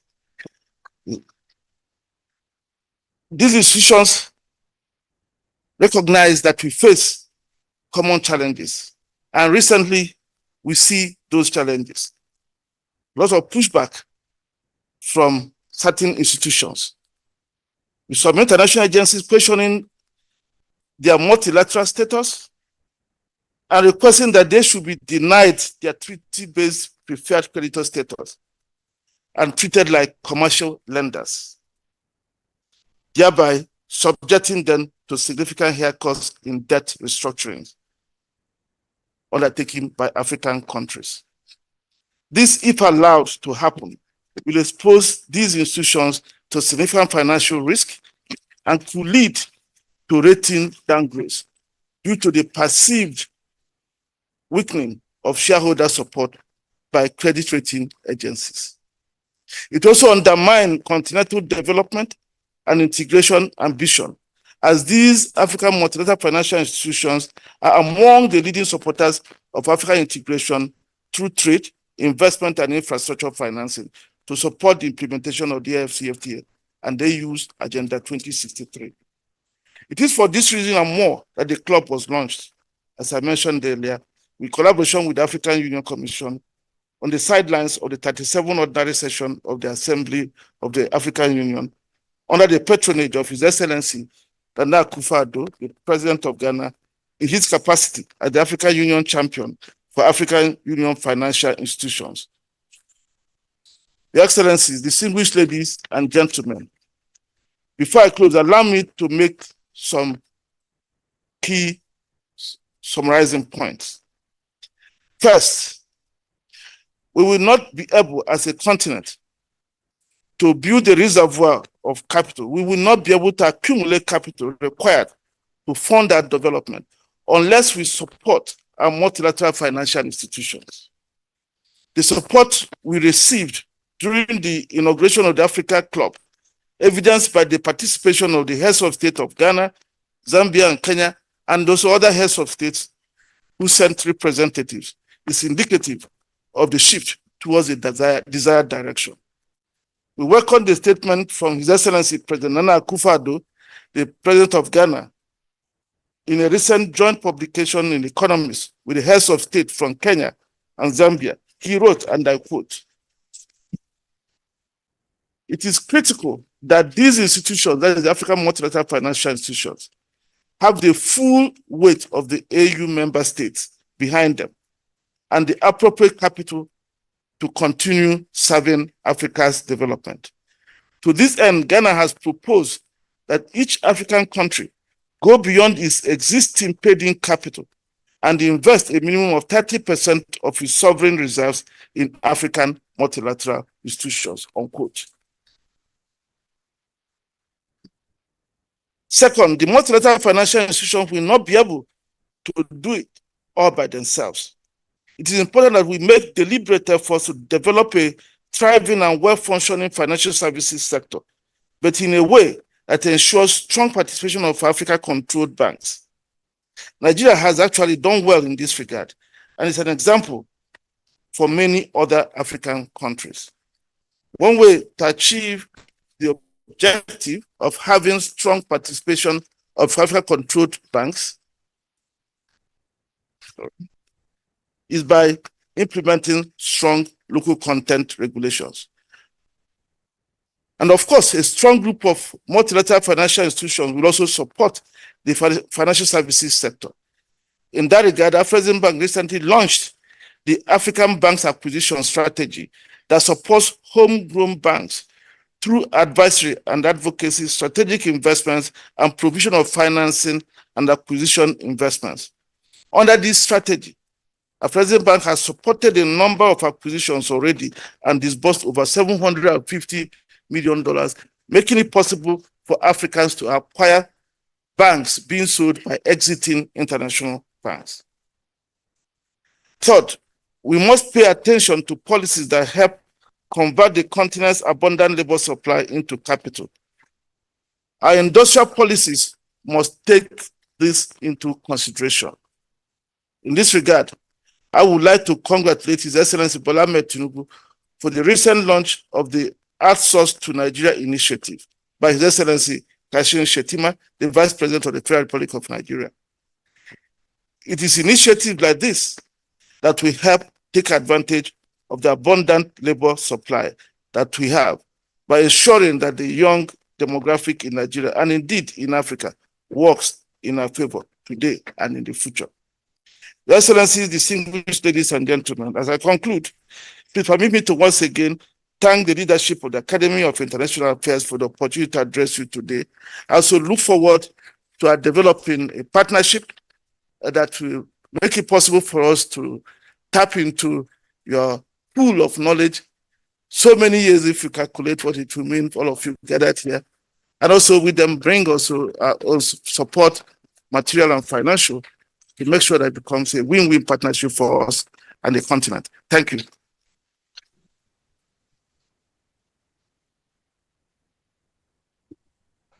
Oof. Wow. 22. Well done. No?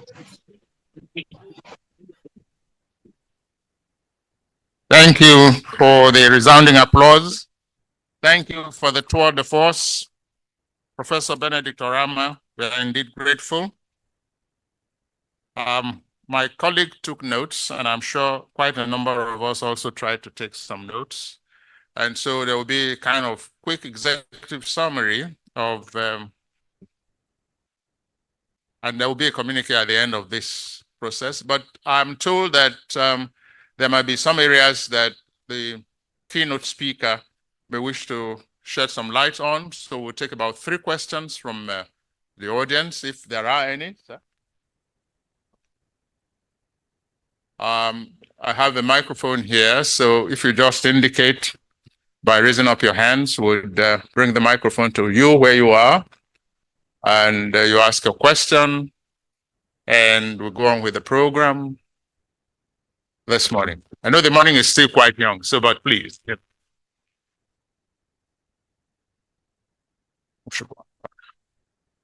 All right.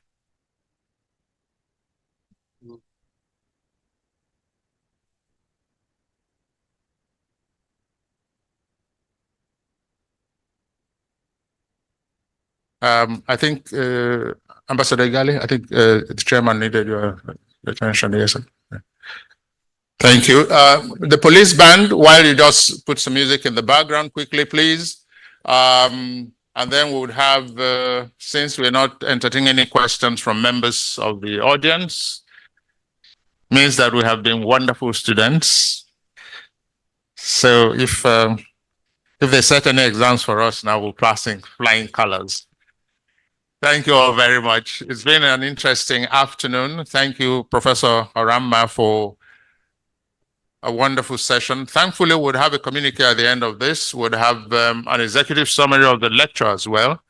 And we're streaming live, so we're thankful to all of those that we reached out to who couldn't be here with us. Any moment now, we shall go on to the other aspect of the program, which is the climax of today's program, the induction of fellows of the Academy.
Yeah.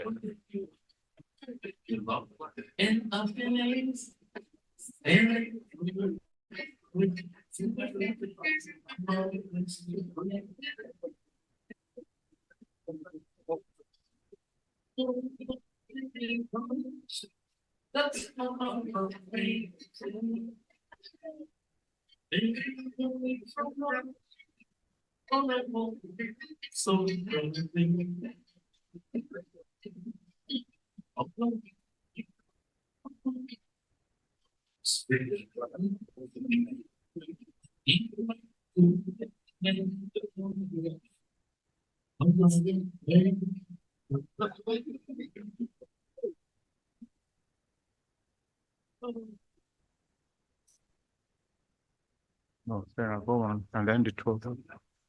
Thank you. Mr. Chairman, special guest of honor, a keynote speaker, distinguished guests, ladies and gentlemen, Before the induction of the fellows of the Academy, it gives us especially great pleasure to first induct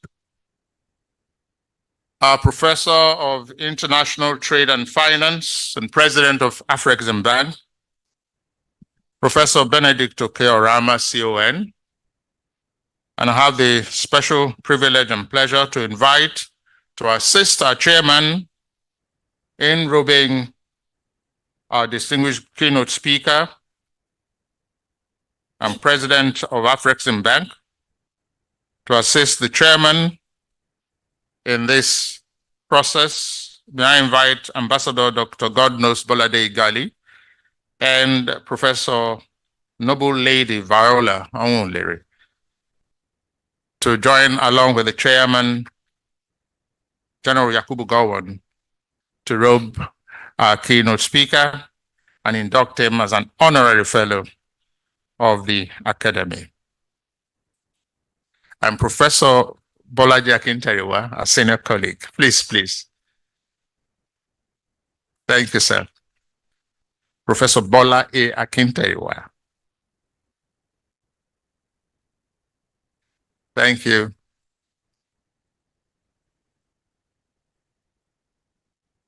Where is it?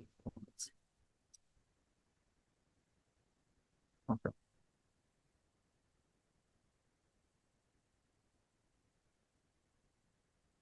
Oh, okay. All right.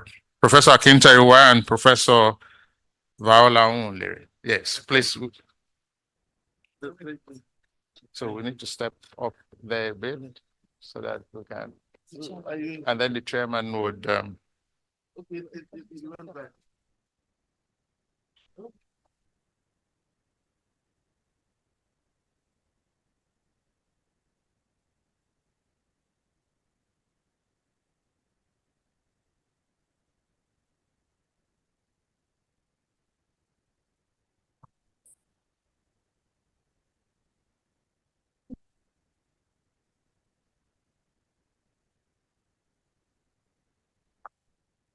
General.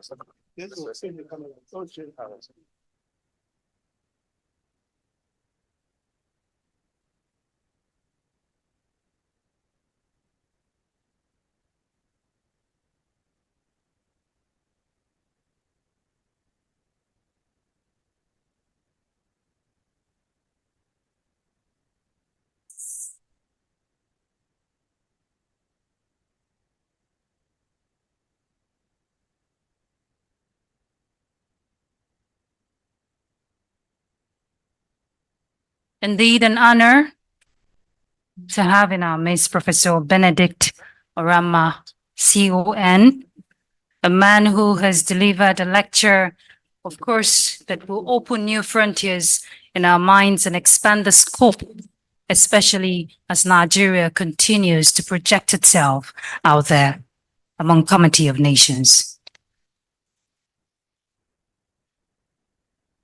A defining moment for the AIA, yeah.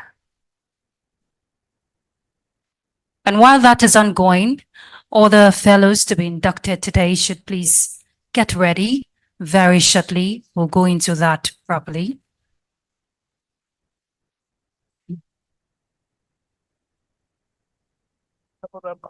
Good head.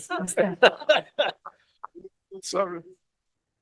That's the father of the nation there, General Yakubu Gowon, doing us the honors. As chairman, of the occasion, I'm delighted to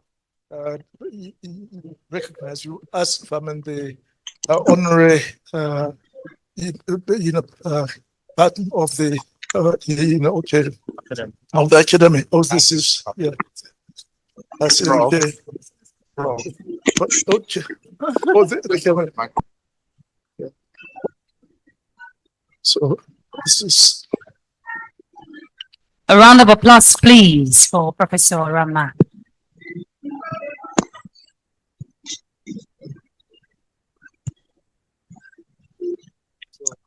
That is, yeah.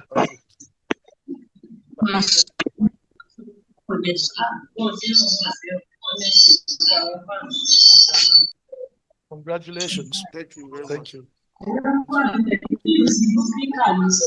Congratulations to Professor Benedict Rama, CON, a man who is at the helm of affairs of Afrexim Bank, contributing substantial amount when you talk about investment across Africa. And of course, we're seeing the result of all that the Afrexim Bank is doing. Please, a round of applause for Professor Rama once again.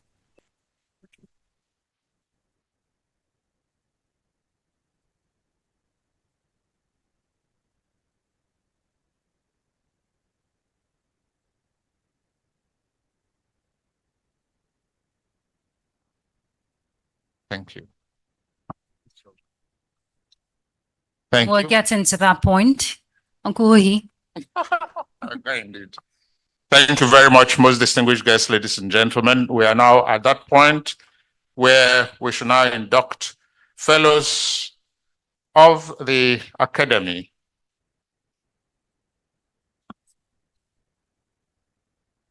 Academy of International Affairs, and I shall mention the names and they all be upstanding before we invite General Gowan to induct them all formally. To be upstanding, our chairman, Professor Bolaji Akinyemi, Professor Bola A. Akinteriwa, Ambassador Dr. Godnos Bolade Igali, ON, Professor Joy Ogu in absentia, but she's online. Quite a number of our inductees are online. High Chief Henry Oden Ajumogobia, SAN OFRCON. Thank you, sir. Professor Noble Lady Viola Onleri. Ambassador Joe Keshi, OON. Ambassador Dr. Martin Uhamoiwi, OFR. Professor Tijani Mohammed Bande, GCON. General Martin Luther Agwai, CFR, NAM. Ambassador John K. Shinkaye, MNI, OFR. Ambassador Shegun Akpata, online. Professor Dr. Jayola J. Lewu, MNI, online. Professor Ambassador Akinjide Oshuntukun, online. Ambassador Hadiza Mustafa, Fellow War College. Professor Akin Oyebode, online. Professor Nuhu Yakub, OFR. Professor Kingsley Mogalu, OON, FCIB. Professor Hassan A. Saliu, FNMPSA. Professor Ewosa Osage, DSC, online. Ambassador Brownson N. Dede. Professor Jide Oweye. Major General Obidan Tahau Ithan. Ambassador Jibrin Chinade, online. And Professor J. Adewumi Falude. These are the fellows being inducted. We are now invite His Excellency General Yakubu Gowan to formally induct our fellows. General, sir.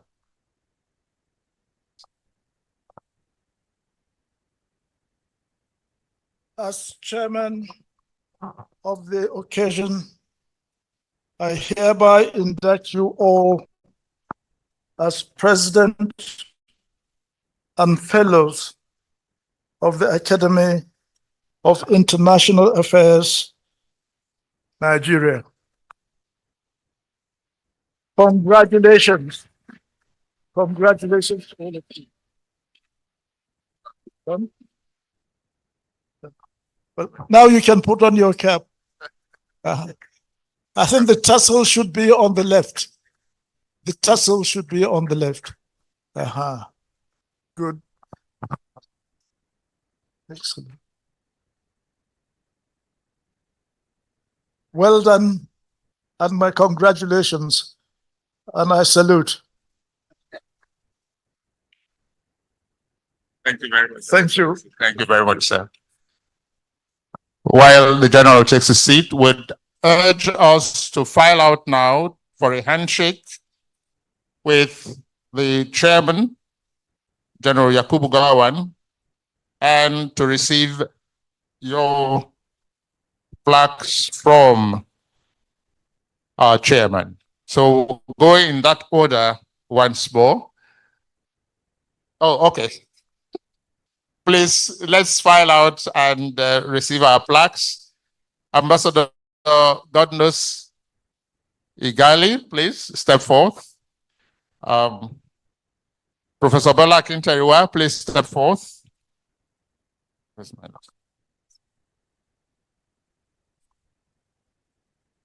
So we should not say hi to you, but I'm minded to say Barrister Henry Oden Ajumogobia, please. Professor Noble Lady Viola Onleri, please step forth. Ambassador Joe Keshi, please.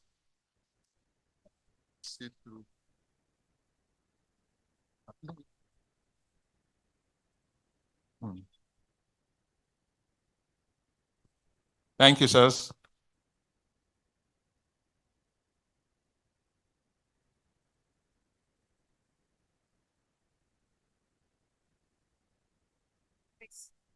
We should try and see if we can face the cameras. It appears we are backing the audience. Let's face the audience, please. Let's face the audience, please. Thank you.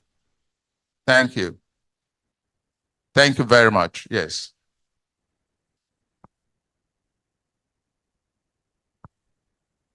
Thank you.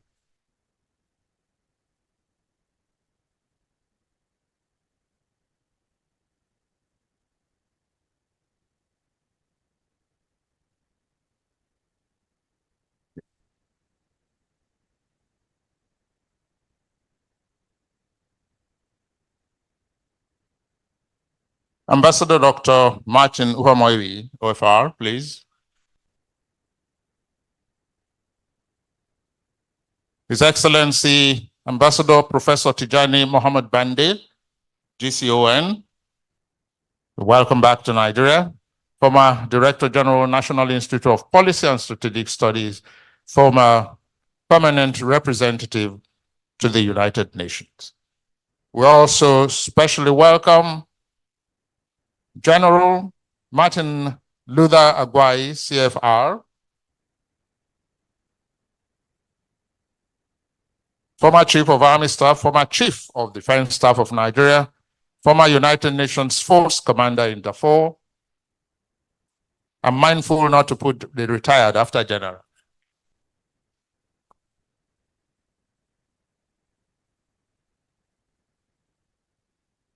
Ambassador John K. Shinkaye, MNR, OFR. Thank you, sir.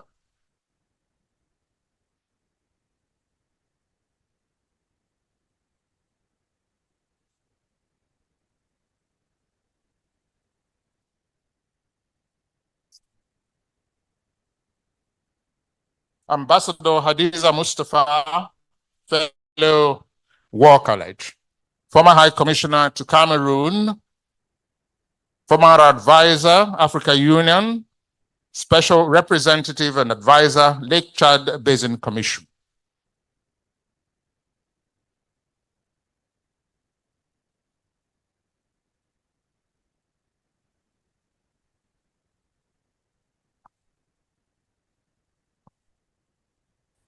Professor Nuhu O. Yakub, OFR, Professor of Political Science, former Vice Chancellor, University of Abuja, former Vice Chancellor, Othman Danfodio University, Sokoto.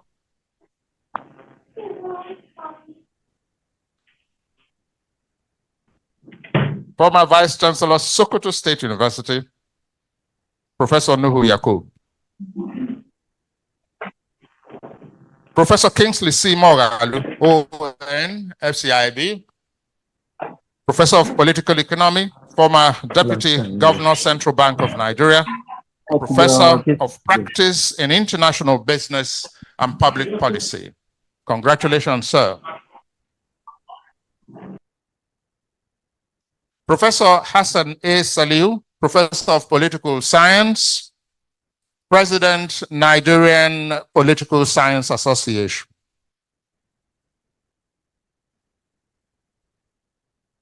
Ambassador Brownson Ndede, former ambassador to Ethiopia, permanent representative to the Africa Union, OAU, and an OAU veteran. Thank you, sir. Professor of International Relations and Pro-Chancellor, Professor Jide Oweye.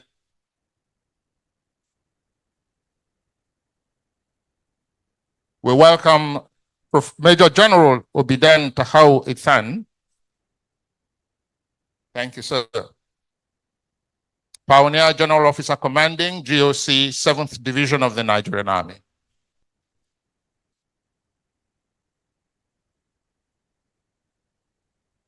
Professor Adewumi Falode.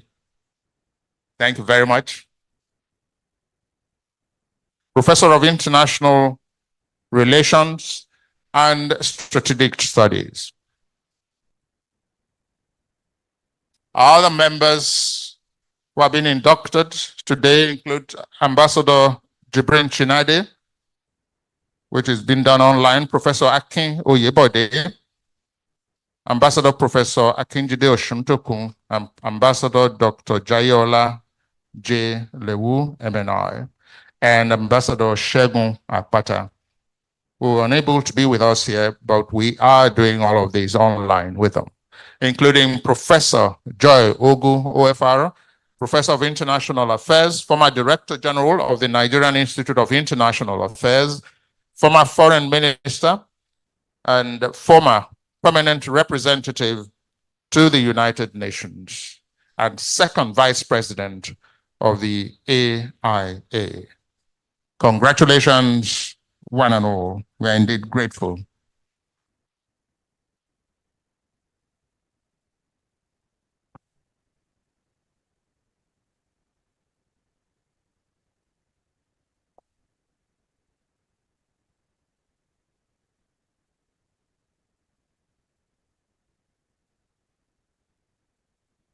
Thank you.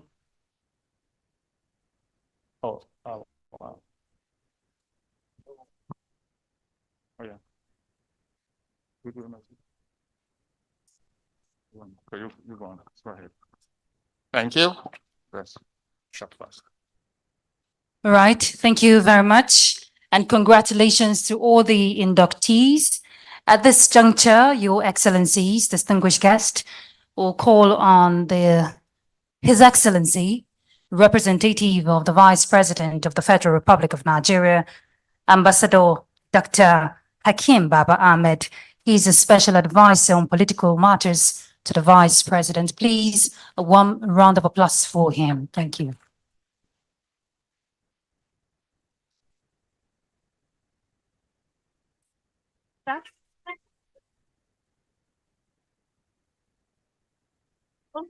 Oh, okay. Okay. Oh, you okay, sir. Thank you.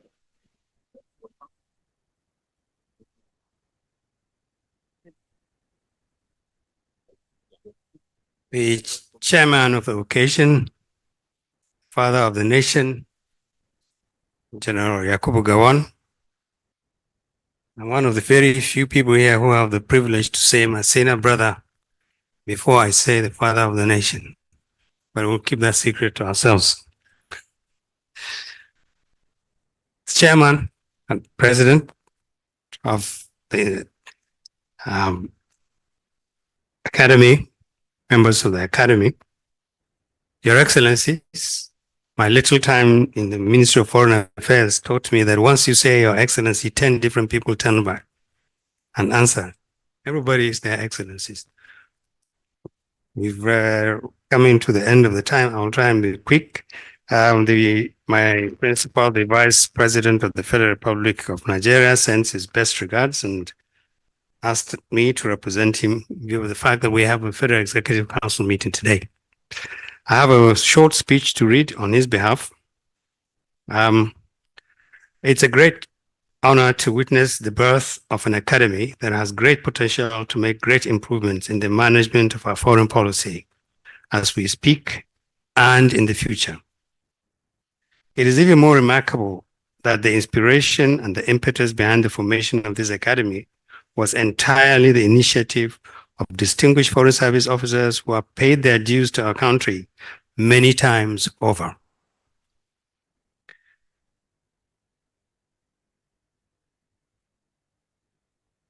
This day, history will record this day as a key benchmark in the place of our elite in keeping the faith that our country can continue to rely on them to place before it their entire assets in patriotism, skills, and competencies. You have vindicated a widely acknowledged truism that nations which know what was best for them trusted the conduct of their foreign policies only to their best and brightest. Allow me, therefore, to place on record today the nation's inestimable gratitude to all our foreign service officers who saw our nation through its best and most challenging moments. I hope there are enough serving foreign service officers in this building today who should draw inspiration from the undying passion of service to the fatherland from all the fellows who have just been inducted and other members of the foreign service profession. Your Excellencies, this academy is emerging at a period of its greatest need. The international environment is becoming increasingly more complex and more demanding of our best intellects, professionalism, commitments, and visions to find spaces within areas demanding consensus, or in competition with others, and managing conflicts. Nigeria lives with historic limitations and multiple contemporary challenges, and we will not claim to be self-sufficient in answers to dealing with poverty levels, limited resources for critical infrastructure, and raising skilled and educated younger Nigerians. We will leave our doors open to this academy for ideas and recommendations. This academy will be a think tank we cannot afford to ignore. We need your inputs. We need your inputs on achieving our priorities in the context of often harsh and unforgiving circumstances. This administration acknowledges the severity of our challenges as a nation. What we need is faith and support, the same assets that saw us through major challenges in our past. We need to begin to think of a future full of opportunities as well. In the next 2 decades, Nigeria will be one of the largest, youngest, and most enterprising population in a world that will be aging and changing. We need to survive our current challenges with courage, wisdom, patriotism, and a vision of a great future full of opportunities for the next generation of Nigerians. I'd like to congratulate Professor Bolaji Akinyemi and all the fellows of the Academy for stepping up when the nation needs them most. The selection of fellows of this academy reminds Nigerians of its wealth in human resource, both active and relatively underutilized. I hope this academy triggers an active interest among other professional groups to organize and place assets at the disposal of the nation. I must recognize the unparalleled commitment of the chairman of this historic event, General Yakubu Gowon, GCFR. Sir, you will always be the reference point for Nigerians when we speak of our great assets in leaders and elders.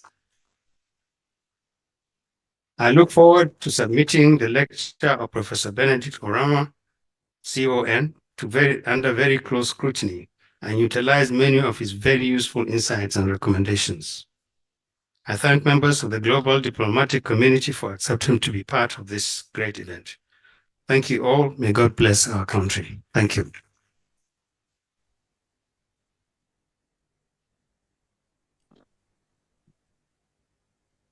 We're indeed thankful to you, Your Excellency Hakim Baba Ahmed, former Permanent Secretary at the Foreign Affairs Ministry here. So, like Ambassador Igadi said, is rightly one of you. I'm sure in the next list of fellows, our special guest of honor will be one of them. Thank you very much, sir. We're indeed grateful. Thank you for representing His Excellency, the President of the Federal Republic of Nigeria, so capably well. Mr. Chairman, most distinguished guests, ladies and gentlemen, we're to entertain some goodwill messages, but we're not to Ambassador Lewu, Ambassador Dr. Jayola Lewu MNI is to reach us online with a goodwill message. If we are ready, we'll take that before we. And then we'll also have Professor Oshuntokun to also speak to us. Are we taking? Yes, Ambassador Lewu. Ambassador Lewu, please unmute yourself and let's hear you. Thank you. Thank you. Can you hear me now? Can you hear me? Hello? Yes, Hello? we can hear you on Zoom, sir. I'm not sure about the audience. But can they hear me, Nigeria? I have been told you are We not can audible. see you, but we can't hear you, sir. If you could unmute yourself so that we can share your wealth of wisdom. Yes, I have unmuted myself. Can you hear me now? We still can't hear you.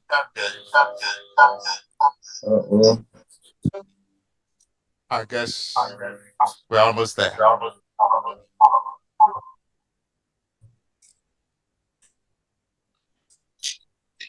Hello? Hello? Are we there, Your Excellency? Are we good to go? I'm here waiting to hear. Or while whether you hear are me. on that, could we try to see if Professor Akinjide Oshuntokun Okay. could speak to us? Prof, sir. You know, these technology issues. Prof, sir, could you unmute yourself as well? There's a little We are button not connected. in your that you just need to touch a bit. Okay, you can come. And then we'll hear you. Now, can you hear me? I wish some of these grandchildren were around in the Now, house. can you hear me? Oh, yes, we're here now, sir. Okay, thank you very much. All right.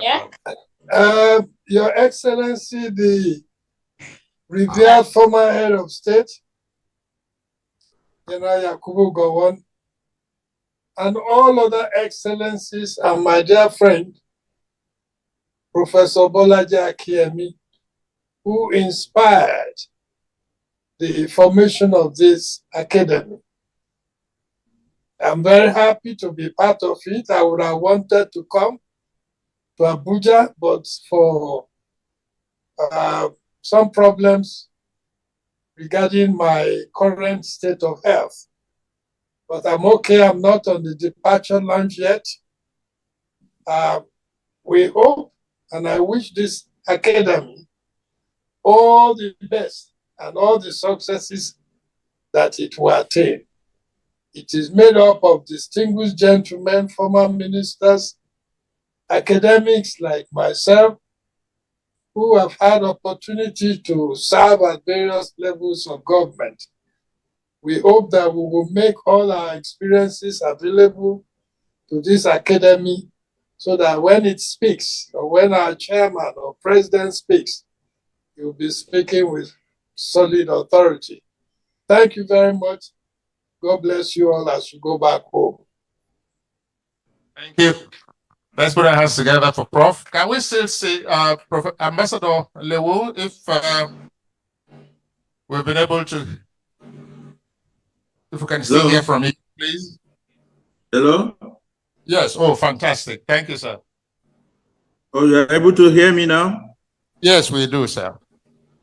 Oh, I wish to express my appreciation for the honor and privilege of being a fellow of the Academy, and to congratulate all my colleagues and the honorary fellows who have been awarded their fellowship today. I would like to express our sincere appreciation to our chairman, His Excellency General Yakubu Gowon, who has been a very humble and honorable personality, a father of the nation, a father of Africa. We thank you, sir, for honoring our invitation to the inauguration. I would like also to express my sincere appreciation as an economist too to Professor Orama for his wonderful lecture, which he gave. His lecture, no doubt, is a stimulus to the Nigerian and African countries, which I hope will be a catalyst to wake them up in the area of intra and inter-African trade and utilization of capital and labor for the success and development of Africa. We are happy that we are not going to depend on just foreign currencies for our exchanges. We now know that Dr. Rama has found a way of making Africans to trade in their own currencies. We thank you for your suggestions, which I think the Academy will look at very critically and hopefully come up with our own ideas of how we should move ahead. I would like to thank Professor Akinyemi for his efforts in bringing about a new think tank for the nation, which we hope will be the best and brightest. I want to thank all of you for today, and I wish us a happy weekend, a happy time in Nigeria, and a happy time everywhere. Thank you very much. Thank you very much, Your Excellency, Ambassador Dr. Jayola J. Lewu, MNI. I'm told that we can take one more. This time around, Professor of International Law, former Vice Chancellor, University of Ado-Ekiti, Pro-Chancellor, Professor Akin Oyebode.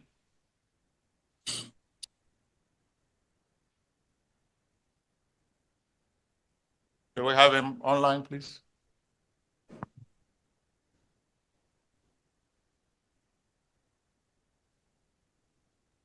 Prof, are you ready for us? It's picking your ceiling or the window instead of your... Professor Akin Oyebode, please. Are you with us, sir? Yes, I am. Oh, okay. Please, sir. But thank you very much for your kind invitation. I just wanted to be a quiet onlooker.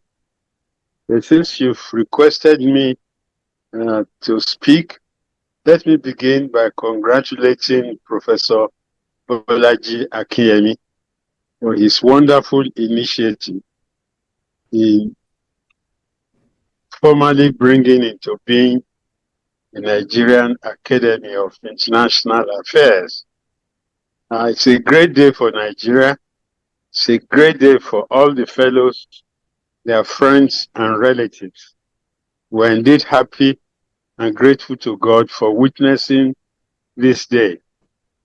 And we wish ourselves the very best in continuing to subscribe and contribute to the goodness of Nigeria.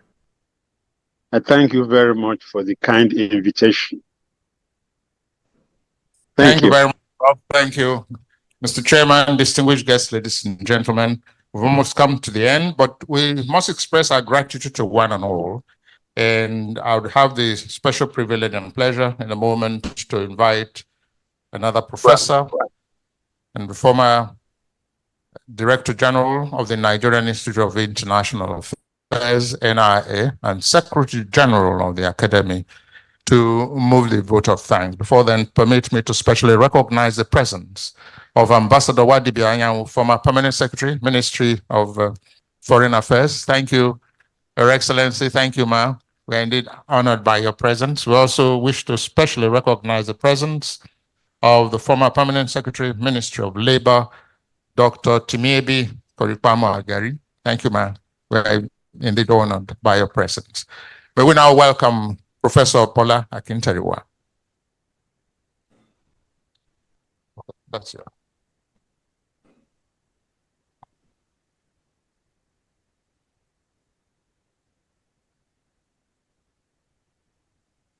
When God decided that for whatever he does for human being, we must always say thank you. If God has so decided, why should we act contrarily? We are children of God. And in expressing gratitude, the word gratitude itself is from gratitudo, from Latin, expressing appreciation. Now, what we are doing today, which explains why we should be grateful, I think I will not take much of your time. I will only remind you that in 1986, it was the time of Bolaji Akiwande Akinyemi consultation doctrine. Academic scholars, because of the misunderstanding between Muammar Gaddafi, Libya, and the US, scholars asked, Professor, why is it that you preach on the one hand African unity, but you are not extending this unity, this understanding? The French call it entente, entente cordiale.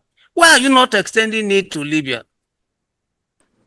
Bolaji Akinyemi said, well, why do you want me or any other person to take Nigeria for granted?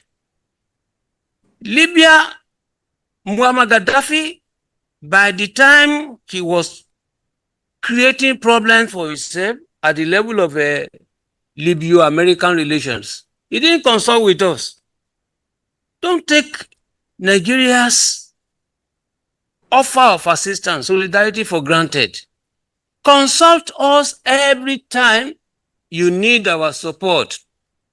That was the genesis of consultation doctrine in Nigeria's foreign policy.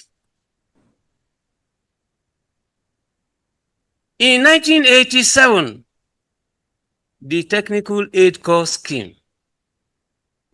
Please, this same Bolaji Akiwande Akinyemi, you can ask yourself how his own cerebrum is working. Because his own cerebrum is always working conjecturally.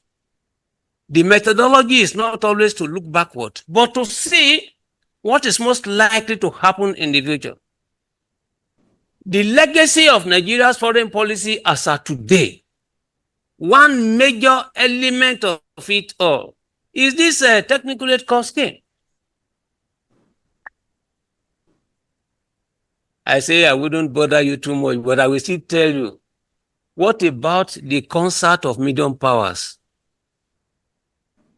The history and the historiography of that particular concert of medium powers led to recoinage of the word to Lagos Forum.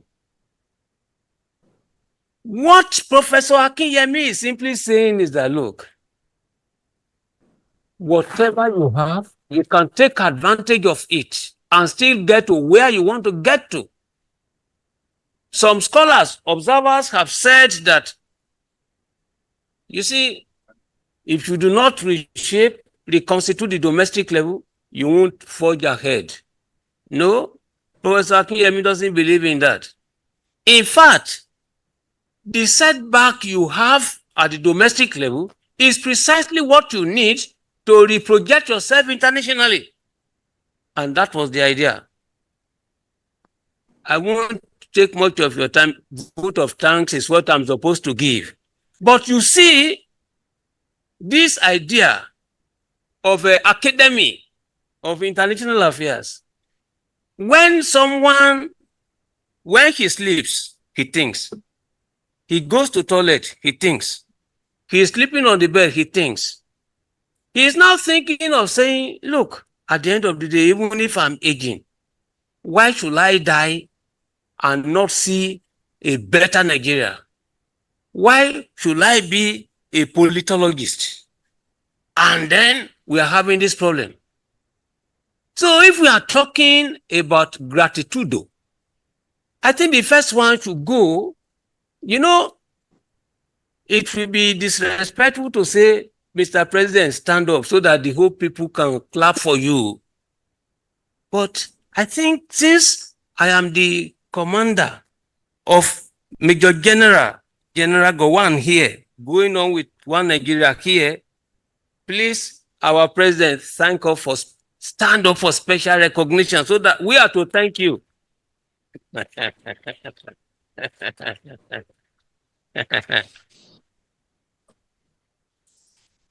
Thank you, sir. The good people of Nigeria, whether you like it or not, you will live long and well. Amen. Thank you, sir. Now, the gratitude from the president of the academy. In 1967, by this time, we used to have this type of news magazine, Flamingo. It was there. Someone said, look, in the radio program, the slogan was that Taban tetu, walo mojuku wafumi.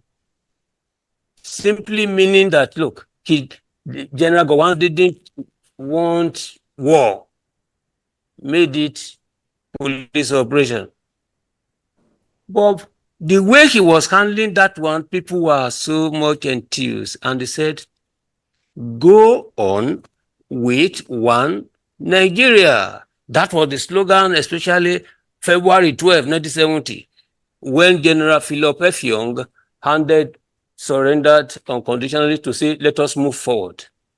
Now, in going on with One Nigeria, the manifestation is today. That's what we are seeing. General Gowon wants, and I remember a particular photograph on the front page of Daily Times. They say Yakubu and Victoria Gowon. It's on the second column of that particular newspaper to the right. So you see, we have Gowon yesterday, we have Gowon today, and we will, in fact, I will continue to Gowonize you as from tomorrow. General Gowon, we are sincerely grateful. You have responded very well to what Professor Jerry Garner said. When you are a chairman, you chair well. When you are a president, you preside well. You have done very well, and we have just seen it today. Should I forget I will even say the econometric professor giving us the dynamics of how to forge ahead? Professor Benedicta. It's Benedict, but you know, not only that, you know that the Catholic pontiff will say Benedicto Rama. He has really professed. And we cannot expect anybody participating on this platform and not being, you know, the best of the best. We are sincerely very grateful. You have done very well. As a professor, you have lifted all the other professors because a professor who does not profess well. So it's not like when Fela Anikulapo Kuti will say, look, yes, you know Bisuegwe. We thank God. Thank you very much for calling and coming. The sponsors, can we easily forget? Can we forget? You know, I do not want to tugarize you. The Honorable Minister, he decided to honor us, bearing in mind that he still has an assignment elsewhere. Look, how will we not be very grateful to all these people? Perhaps more importantly, who are more important? The people that have come seated here quietly. They are more important. They have taken a lot of risks to get here. Petrol is very expensive. They have bought. Everybody is afraid of kidnapping. They took the risk and they are here. And more significantly, when you see an Inkem Anyawu, we refer to him as ambassador with capital A. They use the ambassador small a for, you know, the coppers. The 1987 set. People who are sent abroad on behalf of Nigeria to go and lecture, to go and do all this. Look at yourself. Martin Homoebi, look at yourself. Joe Keshi, look at yourself. You are sitting down with a Brownson Dede here. Look at yourself again. When, for instance, if you double me, I will what? I will tackle you. If, for instance, you want to embarrass me, I will ajumagobia you because it's a lawyer. These are eggheads, seated here, generals. Martin Luther Aguai, member. Igali, Gideon Weye, Hassan, ambassadors of repute. Please, you accepted to be members. If you have been invited and you refuse to come, are we going to have, you know, this type of gathering? Very honestly, Ambassador Turaya is no longer here because is he still there? No, it's not there. What I'm trying to say in essence, in systemic methodology, when we are doing analysis, you look at all the elements, all the inputs. You are the elements of this academy.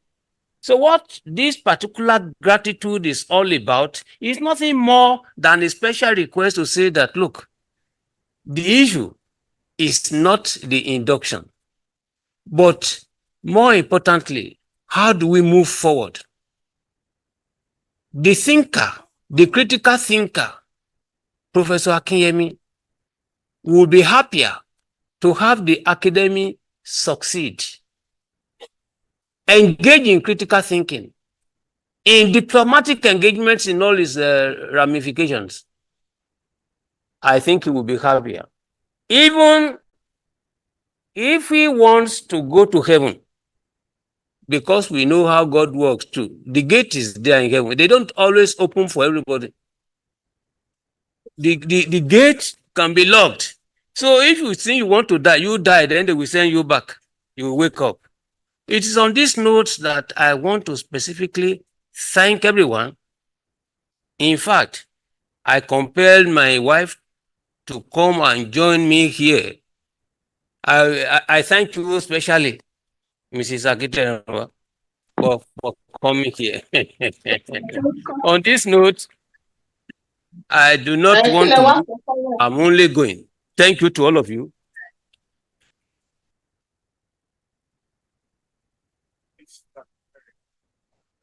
Mrs. Akinterewa, order has come from above. Yours obediently, stand up for recognition.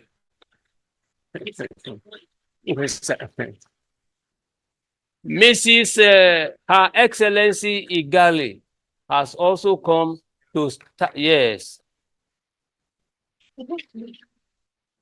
You can see what make the ambassadors tick. Yeah, there. They keep their women very young, very attractive. And God says you should not be guilty of covetousness.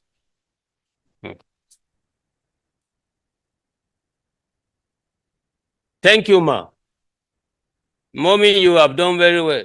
If you had not stood by him like a rock of Gibraltar, because he was the one, I want to conclude actually the gratitude by talking about your husband, because he is the senior messenger, I'm a junior messenger. So when the president of the academy gives instruction, he runs up and down. If you have not stayed there, it will be a different kettle of fish entirely. And in this case, please stand up, specialist. Can you put your hands together? All right. On this note, I am not leaving you, but I am going. Thank you. Thank you very much, Professor Bola Akinterewa. Please, let's appreciate Prof again. Prof has really excited us this afternoon with his good sense of humor. Okay, very quickly, we would like to recognize the presence of Commandant Defense College, who is here in our midst. Sir, thank you for coming. Thank you for your presence. We'd also like to recognize Ambassador Musa, who is now the permanent secretary. He used to be at the Ministry of Foreign Affairs, but he's now in the PAMSEC, Ministry of Petroleum Resources. Former, I beg your pardon. Okay. But you're welcome, sir. Thank you for choosing to be part of this remarkable history-making day. We want to appreciate the diplomatic community, the foreign ambassadors who are here in our midst. We do appreciate your time, the resources, the energy you put in to collaborate with Nigeria. Thank you very much. Your Excellencies, distinguished guests, we have come to the end of this beautiful history-making day. Okay, I've just been informed that Barrister Henry Ajumogobia is also here with him. Can you stand up for recognition since all the wives? Okay, great. Thank you so much, ma'am. You know what they say, behind every successful man, there's always a strong woman backing and pushing him to succeed, right? All right, we want to thank each and every one of you. For some of us who are coming up from the younger generation, when I think of the generational gap between myself and all the great minds present here, it is an honor and a privilege, a rare privilege to be here. Tap in from your wealth of experience and expertise. Thank you so much.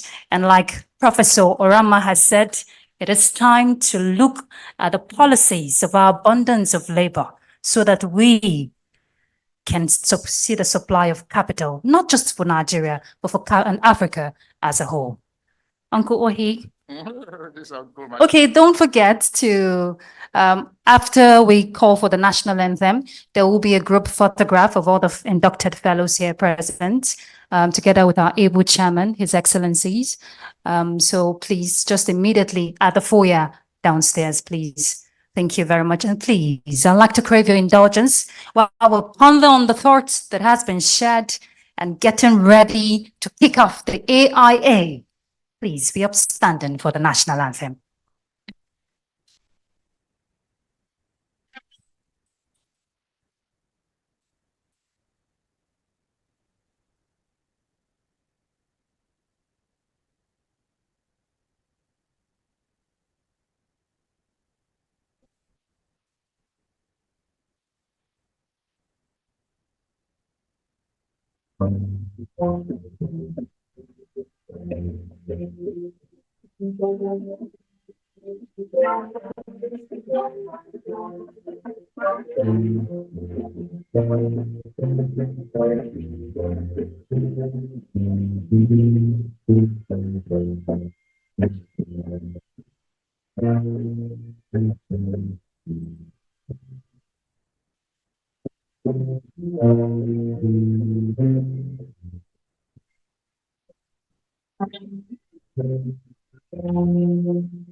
Thank you very much. So please, kindly, with your permission, Your Excellencies, let's just go out to the foyer downstairs for the group photograph.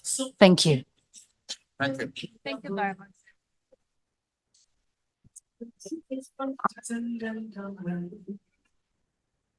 Thank you. Thank you, sir. Thank you very much. Thank you. Thank you very much. Thank you.